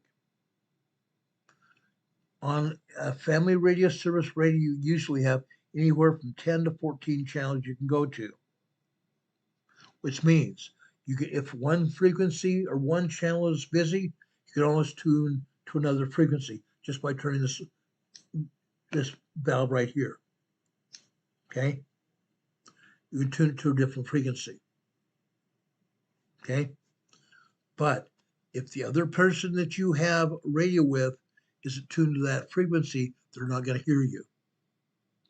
In your emergency plan that we've talked about having, when you write your plan, make sure that part of your plan is radio communication. Make sure the other party or member of your family that is also having a radio in their hands. Make sure that they know that if you're operating on one frequency and it becomes so populated you can't talk on it, that they know that you can tune to another frequency, another channel. Make sure they know which channel that's going to be at. Whether it's channel 1 and you go to 3, or you go to channel 5, you go to channel 7, you go to channel 10, whatever that channel is, make sure they know where to go. Make sure they know what frequency you're going to go to. Otherwise, even having a handheld radio is going to be very bad because they're not going to hear you and you're not going to hear them. Okay? Let's talk about another radio. Okay? I also have CB radios here in the house. I have a CB radio in the car. A 40-channel CB radio is a great thing. A 40-channel CB radio is a great thing. But a ham radio is a different situation. A ham radio is an amateur radio. You need an amateur radio license to operate this radio. Yes, in an emergency and an emergency only, you can operate this radio without a license. But for everyday situations, you must have a license. Otherwise, someone without a license or someone with a license is going to report you and you might get your radio confiscated because these radios are, 1, emergency radios, and 2, they have to be licensed. They have to have a license. This is called a Baofeng radio. This is called a Baofeng radio. You can get them off Wish, you can get them off Amazon.com. I think even Temu has these. Okay, but think about it. Think about having radios. Communications is essential. But again, knowing the communication frequencies, even on ham radio, is important. I have a list of frequencies on ham radio that I can go to during emergencies. And this radio in particular is tuned to most of those frequencies.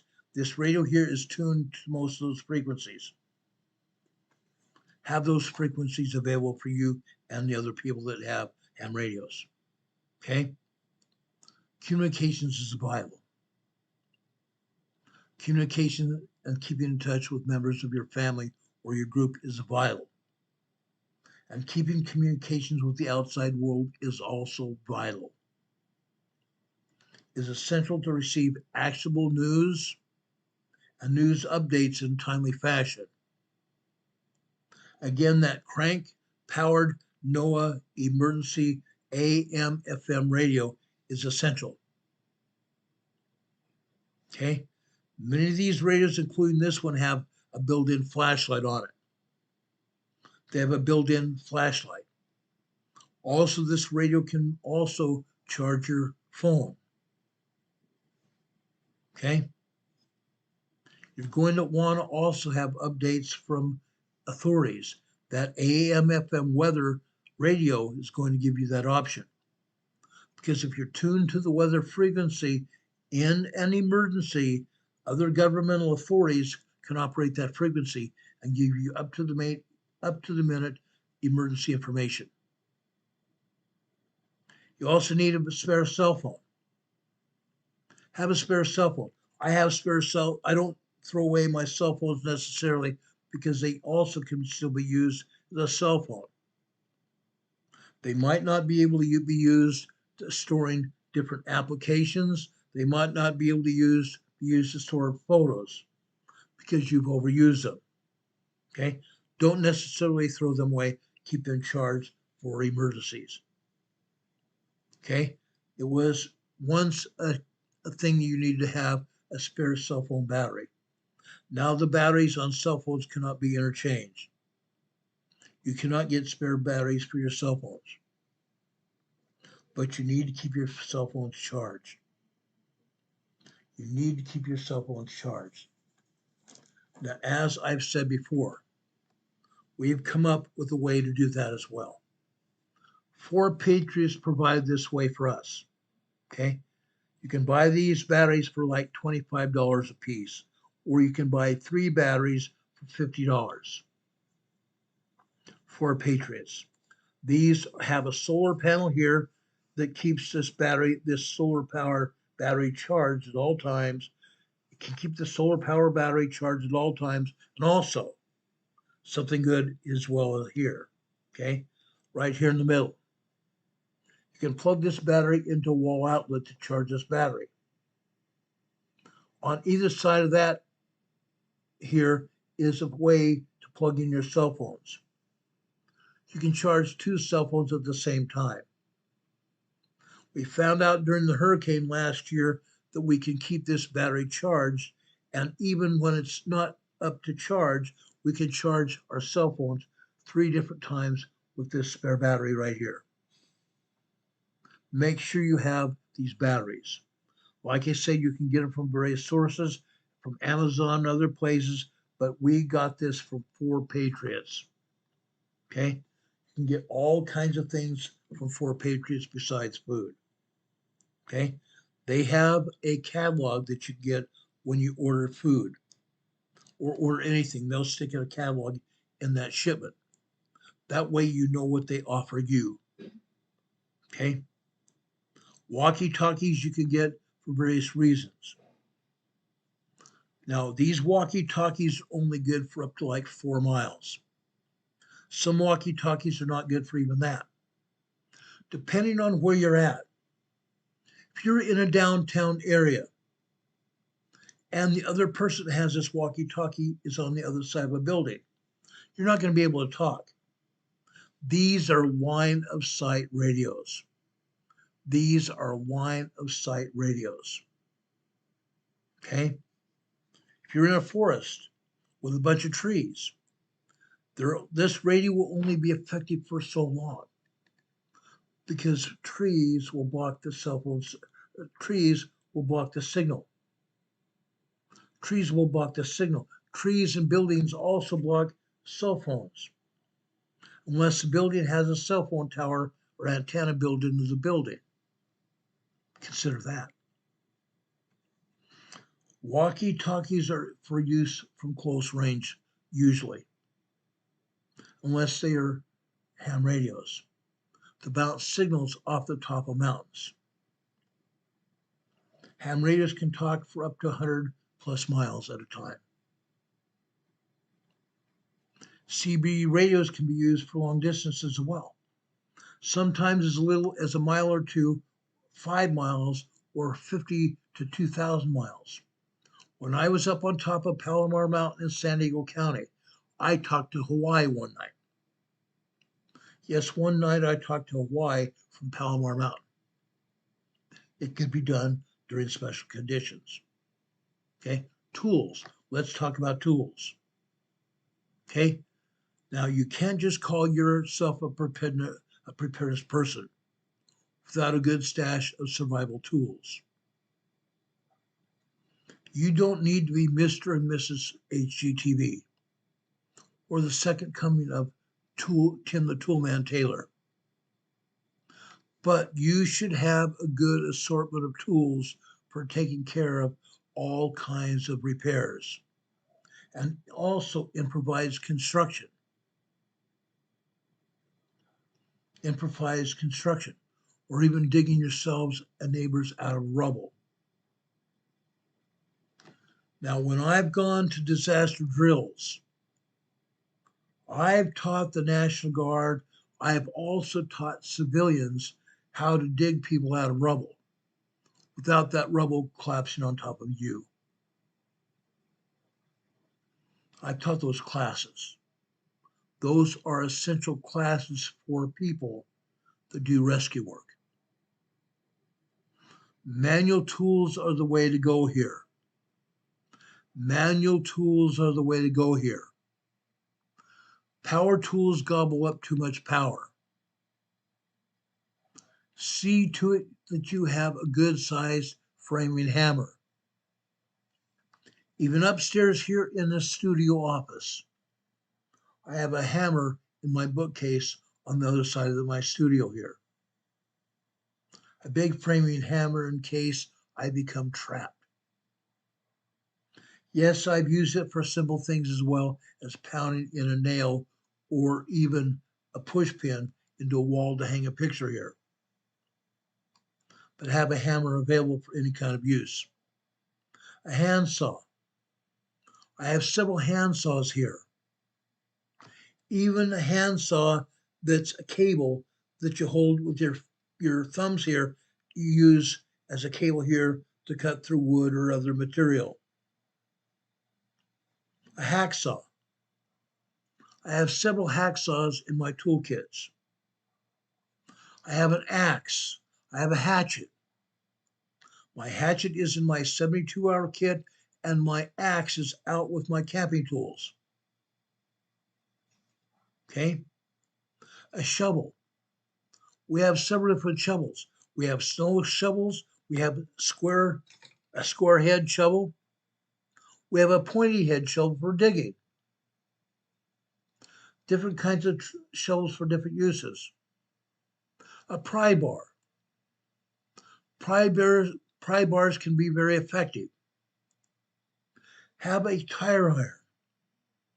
Tire irons can be very effective for various uses. Believe me, I've used them. A utility knife. A pickaxe, Hurricane Heather says here in the chat. A pickaxe is very effective.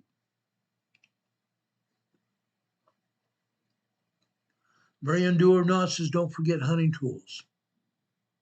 Hunting tools, absolutely effective. Mary, thank you also for that donation you gave us to our PayPal. We appreciate it. God bless you for that. Shovels, pry bars, guys. Utility knife. Utility knife such as this. Yes, we have a knife. We also have a hacksaw. Yes, a hacksaw here. Okay. We also have screwdrivers. A Phillips head and a flathead screwdriver here as well. And various blades as well. And not just that, we have this. A pliers. A pliers can be used for pulling a pot or pan off of a fire that's cooking for us. They can be used to repair almost anything. Consider getting a multi-use tool like this. Okay? In this case, it also has a belt loop. So you can attach this to your pants, even to the inside of your pockets of your pants. I carry this a lot.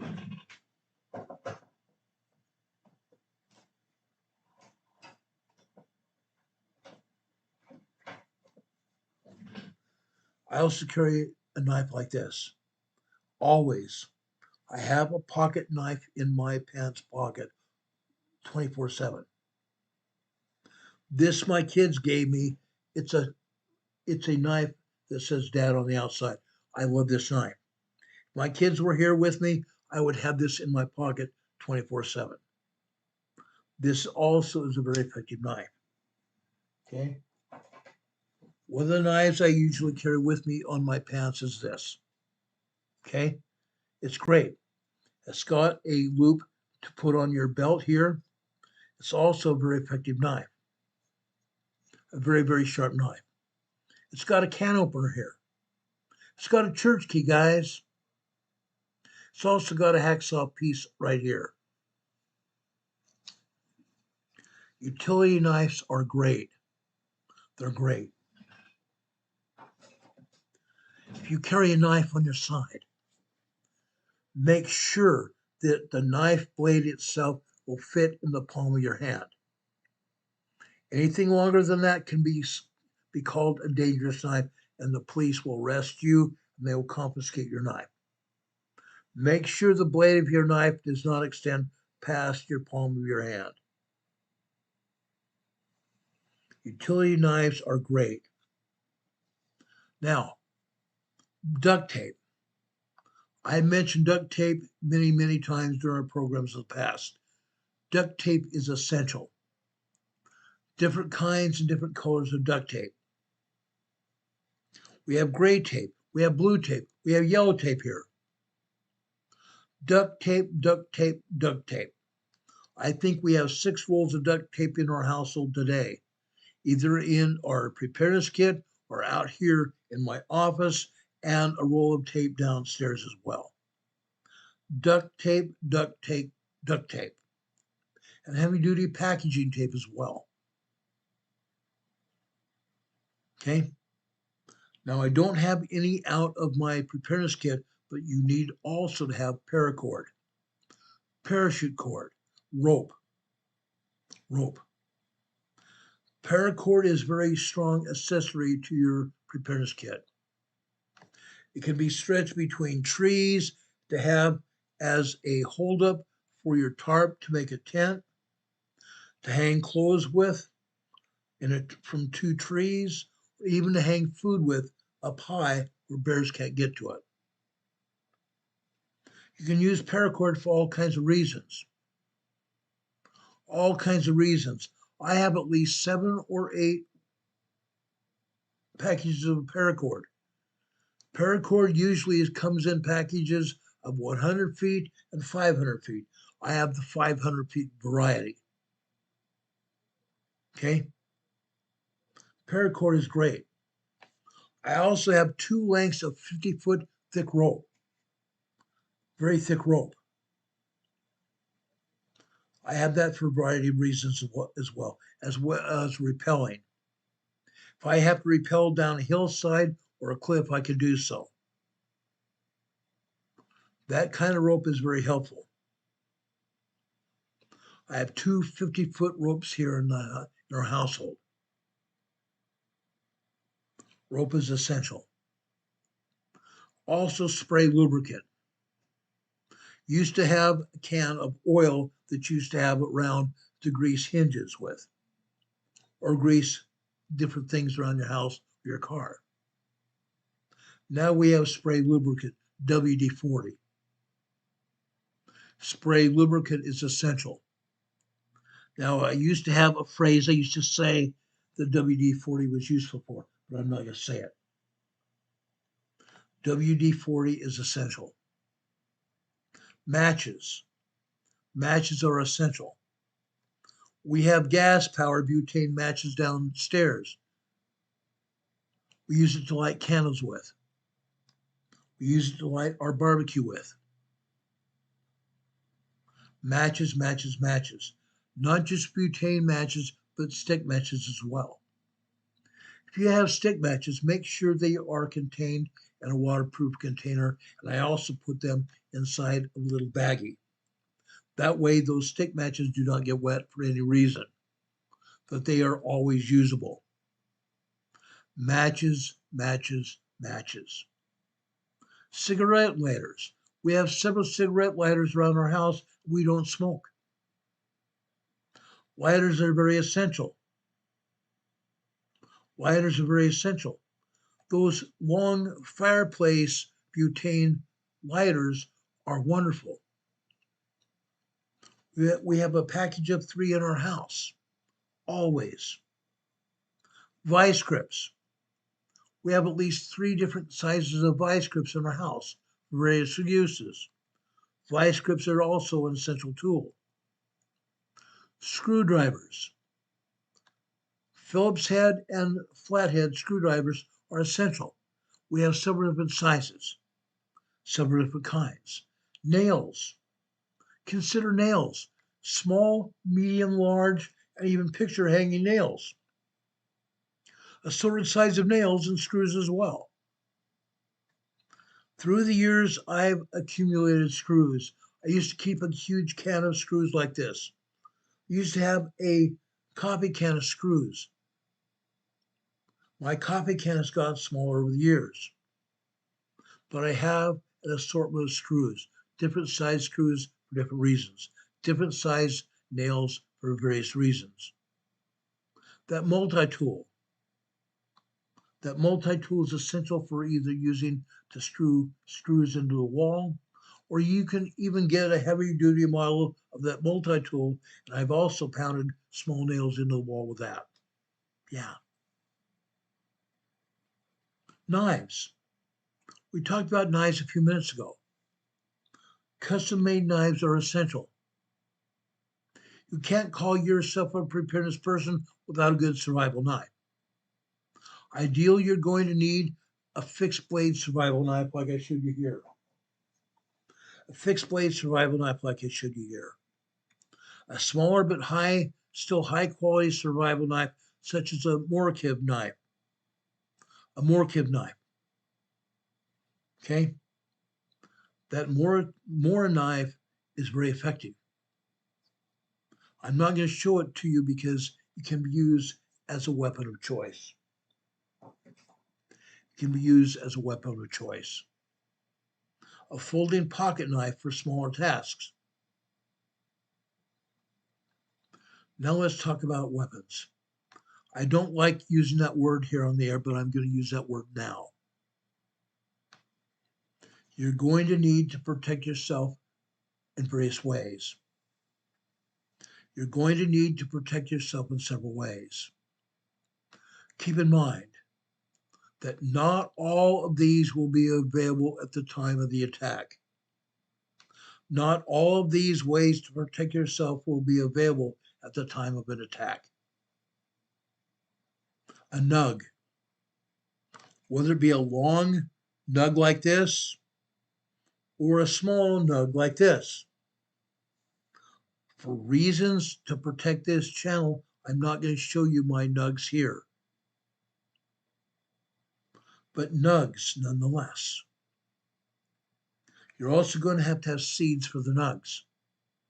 Does everybody understand what I'm saying when I say seeds for your nugs? If you understand that, put that in your chat. If you're understanding what I'm saying, you need seeds for your nugs, put that in your chat. I want to make sure you understand.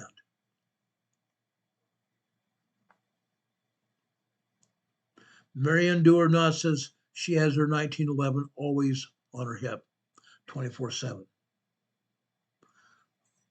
My nug is always on my person somewhere. I always have a nug on my person everywhere. I also always have essential seeds for my nug. Always. A knife. That can be your all-purpose go-to knife, even to protect yourself. But do not ever, when a police officer asks you why you're carrying your knife, do not ever say for protection, or you can go to jail. Or you could go to jail. A trusty baseball bat, a club, a sturdy piece of pipe works as does a crowbar. But let me tell you this, when I was a police officer, I saw kids outside at night after dark, not anywhere near a baseball diamond, carrying baseball bats. I cannot tell you how many baseball bats I confiscated from kids out on the street, teenagers out on the street, even adults out on the street carrying a baseball bat in the middle of the night. Wrong answer. You know exactly why they're carrying a baseball bat out at night. I confiscated them. There was a trash can at my police station with a huge assortment of baseball bats. Baseball bats at certain times are fine, but carrying those out at night are illegal. Illegal. I'm sure I was not the only police officer that had a collection of baseball bats. Most departments do. Hurricane Heather says a nice baseball bat, but carry a ball or glove as well. Yeah, You can do that. I played ball at night as well. I have hit baseballs with my baseball bat at night. But never ever go walking the sidewalk at night carrying just a ball bat. You could be arrested. You could also be charged with a felony. You could be charged with a felony breaking the law. Okay? A trusted club is fine. A ball bat is fine. But doing it under the right circumstances is essential. An axe, a hatchet. Yes, it is a tool, but even more brutal and effective as a melee weapon. An axe or a hatchet.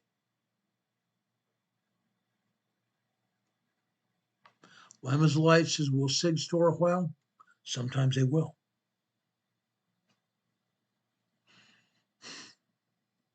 Pepper spray. My daughters, all of them have pepper spray. I would even say some of my grandkids have gotten of age where they may carry pepper spray. Pepper spray is one of the best and only effective ranged weapons. Effective ranged weapons mean close range weapons. If someone gets in your space, you can produce your pepper spray. Get out of my personal range. Get out of my personal space. They try to approach you, spray them. It only takes a second.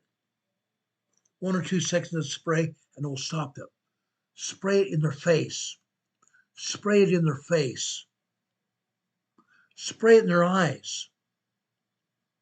Make sure their eyes get a full dose of pepper spray, but never just hold down that button and continue spraying them. They only have to be sprayed for maybe a second. That's all. Let me tell you a story about pepper spray or CSSCN weapon spray. In Pacific Beach, San Diego, a beach community of San Diego, there were 2 people that owned a hotel. One person wanted full control over the entire hotel. So he hired security guards to take over the hotel. Guess what? The other owner of the hotel also hired security. The security guards got in a pissing contest. One of the security guards sprayed the other guard with spray. He continued to press that button on the spray canister. He emptied the spray canister in the person's face. That person died of chemical-induced pneumonia. That person died of chemical-induced pneumonia. Never do that. That security guard and the owners that hired them were put in prison because there are better ways to settle an ownership situation rather than hire guards that will pepper spray each other and kill someone. It could have been a tenant that was running a room there. You never want to do that. Never do you ever want to pepper spray someone when they're unconscious. Chemical-induced pneumonia is a felony. Chemical-induced pneumonia is a felony. Be aware of the use of your pepper spray. Be aware of your use of pepper spray and non-lethal and lethal weapons. Knowing the law will save your butt. Knowing the law will also save people's lives. Let's talk about medical kits now. You should be prepared with a medical kit, medical supply kit. to handle everything from trauma to minor injuries, and even symptoms resulting from illnesses. A medical kit. You're going to need a proper professional training as well. You're going to need proper professional training as well to have the skills and also the competence to effectively intervene and even in a minor emergency situation. You're going to need training, specific skills, and confidence to effectively intervene even in a minor medical emergency. And for the record, you are far more likely to need your medical skills than your medical weapons. You're far more likely to need your medical skills than your weapon skills to save your life. Plan accordingly. Plan accordingly. Stock your medical kit with a minor trauma kit, compression bandages, gauze pads, hemostatic sponges or gauze, tourniquets, antiseptic wipes, painkillers, antibiotics and slings. Your tourniquet can be also used as a sling.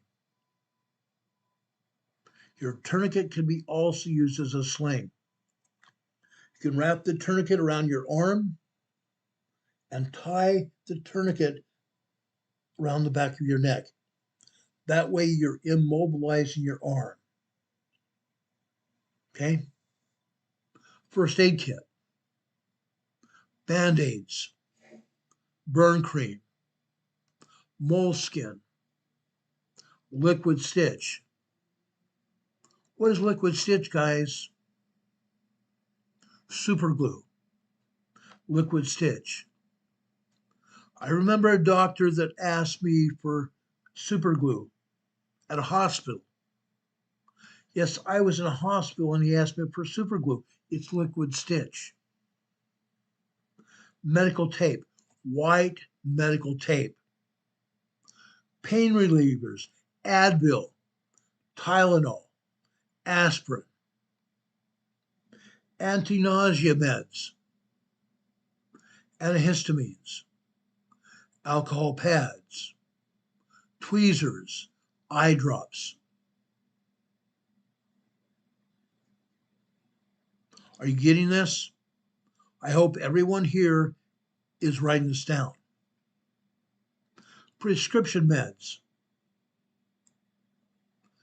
prescription eyewear, contacts, prescription eyewear and contact solution to keep your glasses and your contacts clean. Feminine hygiene products. Your backpack, your bug out bag. Our bug out bags here are backpacks.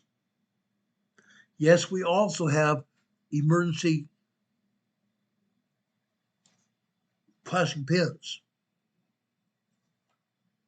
Bug out bags, a BOB, a BOB. Your bug out bag or BOB is one of the most commonly discussed and most useful kits. Your bug out bag is supposed to be stocked with all the items we listed above, and at least a representative sample of any of them. That's in order for you to be able to grab it and go when things look really bad. And you can't wait. You cannot wait for things to happen. You need to get out, and you need to get out now. If you cannot afford to have 2 sets of gear, you should make it a point to have a BOB. You need a bug out bag nearby your stash so you can load it and go in a hurry. Your BOB should be durable. You can't risk a blowout from your bug out bag when you're evacuating. It also needs to be comfortable to carry. Your bug out bag is carrying your life on your back. So make sure the suspension straps work well with you, not against you. Make sure your bug out bag is lightweight. Avoid heavy canvas and leather.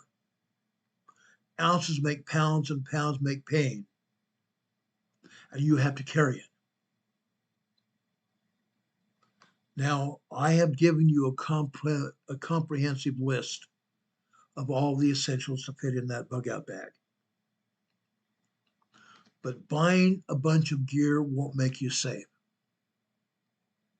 Your existing skill set can make or break you when a disaster strikes. So it pays to get ready now. It pays to get ready immediately.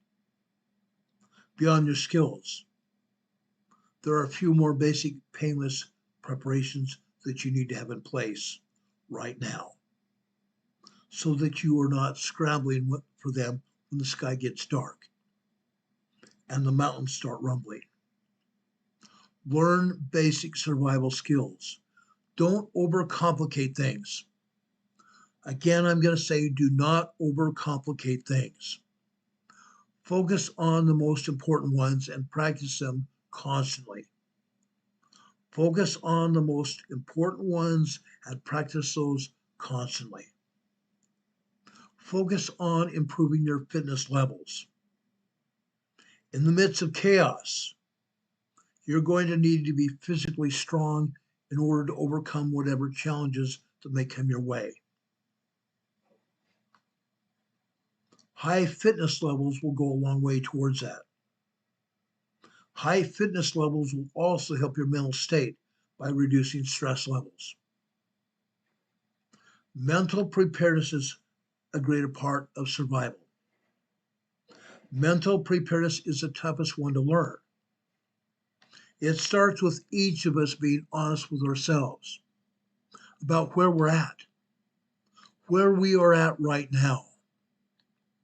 Even using visualization techniques to train our brain to react to emergencies and controlling our thoughts. Make a file with all of your relevant personal documents and your important information. Think identification cards, driver's licenses, titles, car and property titles, mortgages, deeds, medical records, social security cards. I could go on. Stashing it on a flash drive or in a 1-gallon Ziploc storage bag to keep it dry. You can put it on a flash drive and then encrypting it as well. Keep that flash drive and your ID stash with your bug out bag, or your survival stash, so that all that information you have ready access to it. Make sure that it does not fall into the wrong hands. Make sure this information does not fall into the wrong hands. Now, of course, this is only the beginning. The information I've just given you is only the beginning. Hurricane Heather's going to walk her puppy. Hurricane Heather, please be safe out there and have a good time. Now, we've appreciated you being here. We have appreciated all of you being here. But again, everything we've told you today is just the beginning. Everyone has to have their own needs and concerns. Some people have to work around disabilities or even elderly family members. Some people have very small children. Some people are alone or have greater limited budgets. The best way that I've found to start getting survival items and making preparation is to just start. Just start and start today. This is always something you can continue to do. When preparing for emergencies, there is always something that you continue to do. even if it is practicing a skill, reviewing a map of even your best escape routes, or adding one lousy can of peaches to your stash. There is always something you can do. Should you cheap out on these things? No, I wouldn't. The things we've talked about today might save your life one day. You can't afford to be without them. You cannot afford to have them not work for you when you need them the most. That being said, many good quality items can be had for little cost, but sometimes you just have to pay the piper. Sometimes you may have to pay the piper. With so many online reviews, you can go online on the internet and check out reviews for various products, blogs, and videos on the web today. You can easily get a sense of the ones that give you the most bang for your buck. And if you're very patient enough to wait for discounts, you're likely to get some pretty sweet deals as well. So are you ready to get started putting together your survival packing list? My dad was in the military. My grandfather was a railroad blacksmith. They served their country well. But I don't like taking orders. I was a cop for 24 years. Yes, I even took orders then, but I didn't like it. I'm taking orders. I'm taking matters into my own hands right now. So I'm not just preparing. I am going to a frickin' war. I'm going to war to provide this for all of us. I want to prepare the best and best survival and preparedness content that is out here. I'm going to frickin' war to make sure you have the things you need and more. I'm even in the process of writing a book. And I will tell you when that book's available. Now, this. If your wife or husband begins questioning you why the garage or spare bedroom is starting to look like a mini Bass Pro Shop, your only defense is this. I don't know what type of emergency, when, or how long it's going to be. But I doubt I can get what we need when the time comes. So we have it. We're getting it. The best way to start today is going to prepare websites and even Pinterest. Always ask yourself who, what, where, when, and how, and why. Ask yourself these basic questions. Who, what, where, when, why, and how. With very few exceptions. You're going to find everything you need to do or you need to learn or what you need to acquire. And that will take on a layered format. Today, I've talked to you about a layered format. Two examples of this is water and fire that we talked about.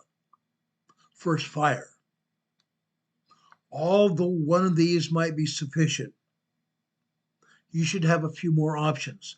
Storm-proof matches, a barbecue lighter, a magnesium fire starter. Guys, I carry a magnesium fire starter in my pocket. It's handy. Yes, it produces a spark of about 500 degrees. You will burn anything. You also need to have something to catch fire. White cotton, dryer lint, makeup removing pads, impregnated with Vaseline.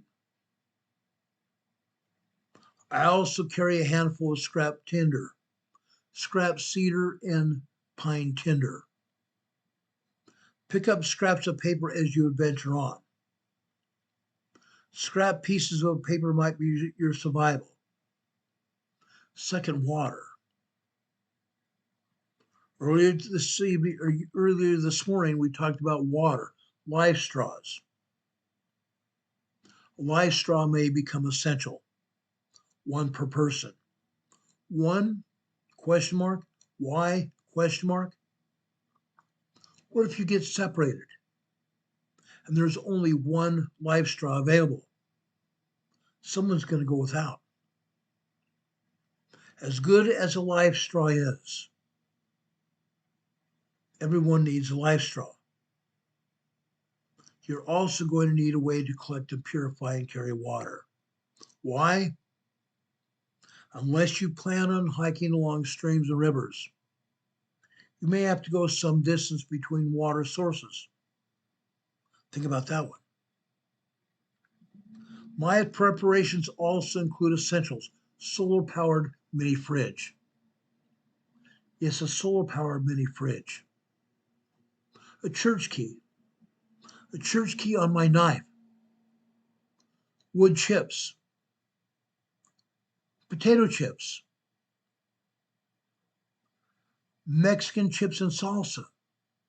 Yes, I love chips and salsa. Beer. A can or a bottle. Not for drinking. Not for drinking. A folding lawn chair with a mini table with a cup holder. A folding lawn chair with a mini table with a cup holder. We have those. But one of the most important things of all is TP, toilet paper. Now, during COVID, I saw stores running out of paper goods, not just paper plates and cups and glasses, but toilet paper. Nowhere in any of the information I read about COVID did it say anything about exploding diarrhea. Yet the stores, Costco, Walmart, Sam's Club, Smith's, Kroger, the stores around us here,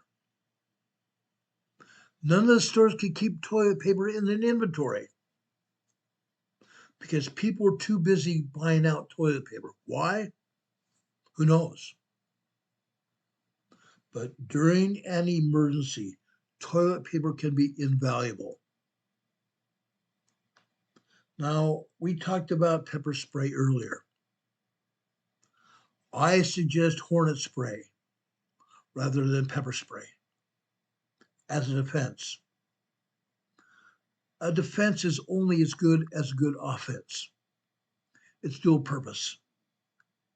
It's also easier to defend in court than some homemade solutions you might see suggested online. Don't go there. Don't go there. Has anybody thought about a gator? Has anybody thought about a gator? And I'm talking about the motorized variety. The 4-wheel, 3-wheel gators out there. Something that could be used to escape a disaster, an earthquake, for example. A regular car might go only so far.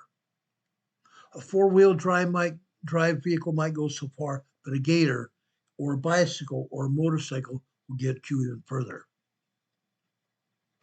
Portable solar panels. We talked about that earlier. Portable solar panels to power your solar generator. Power inverters. A ham radio. And a gas mask. Radiation detectors. Think about that. A hobo tool for eating instead of disposable utensils. A hobo tool. Much like one of those multiple uses knife. That multiple use knife can also have a spoon and a fork or knife on it. A hobo tool. Garage tools such as a Leatherman, a super tool, A collapsible bow saw. A combination hammer hatchet is very approvable. A combo hammer and a hatchet is also a good tool. Lots and lots of paracord, parachute cord, camping plates and bowls. I have stainless steel compartment trays and bowls in our toolkit here. A titanium lighter. Titanium cutting board. Number one, a cutting board is wood, right? A titanium cutting board is more effective and less dangerous. Why? Because wood absorbs blood and fluids from meat. Whether it be chicken or ham or ground beef, wood can absorb blood and other fluids, contaminating that wood. No matter how much you wash a wooden cutting board, you could never get out all of the fluids attached to that cutting board.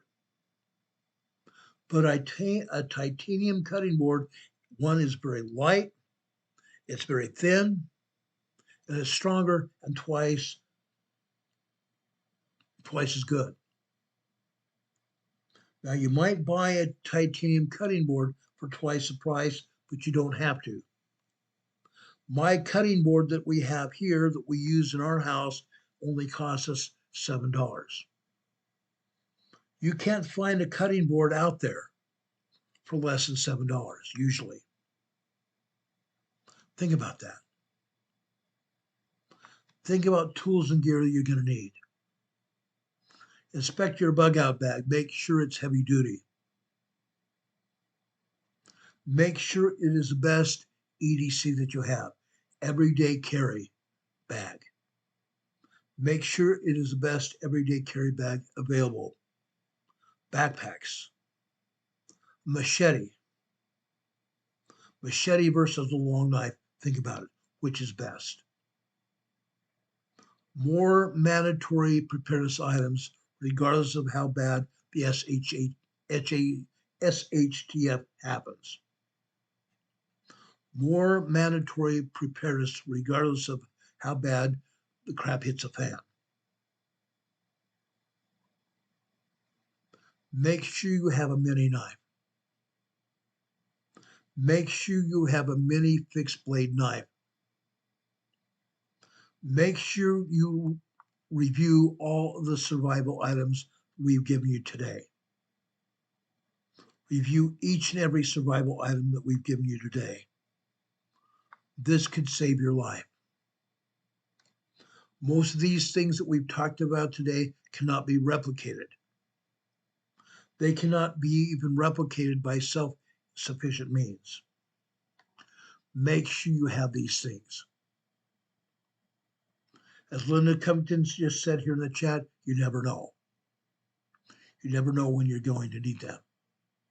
You never know what's going to happen. And you never know when the SHTF is going to hit. Does anybody have any questions for me? I know I spent the last, oh my gosh, I spent the last 2.5 hours talking about this. But this is probably one of the most effective videos you will ever come on. This is going to be one of the most effective videos that you're going to find. Linda Covington says a Swiss Army knife. I love Swiss Army knives. I have one. Ladies and gentlemen, things we've talked about today are essential. They're essential for your survival. They're essential for your entertainment and your comfort. We need to seriously consider the things we talked about. If you don't have them, get them, and get them immediately. Get these items immediately. Okay? I'm not going to be here all day. I'm going to let this go. but I'm going to post this here on YouTube. I'm going to post this all over social media. That way, this video is going to be more effective. I hope there have been a lot of people watching this video. Right now, by looks of it, it only shows 31 people watching now, which is ineffective. I was hoping to get over 100, 200 people watching this video. This is probably one of the most effective and most important videos I've ever done. Please share it. Share it far and wide. Share with your family, your extended family, your friends, your neighbors. Share with your people you are on social media with. Make sure everybody sees this. Share this video also with the people you work with. Share with the people you work with. Everybody needs what we've talked about today. Yes, if you haven't watched it all, you can go back and watch what you haven't finished. Yes, people that see this video are going to say, it's 2.5 hours, Ron. My gosh, can't you make it less than that? Everything we talked about here today is essential. That's why I could not cover it last night. This is essential survival. Okay?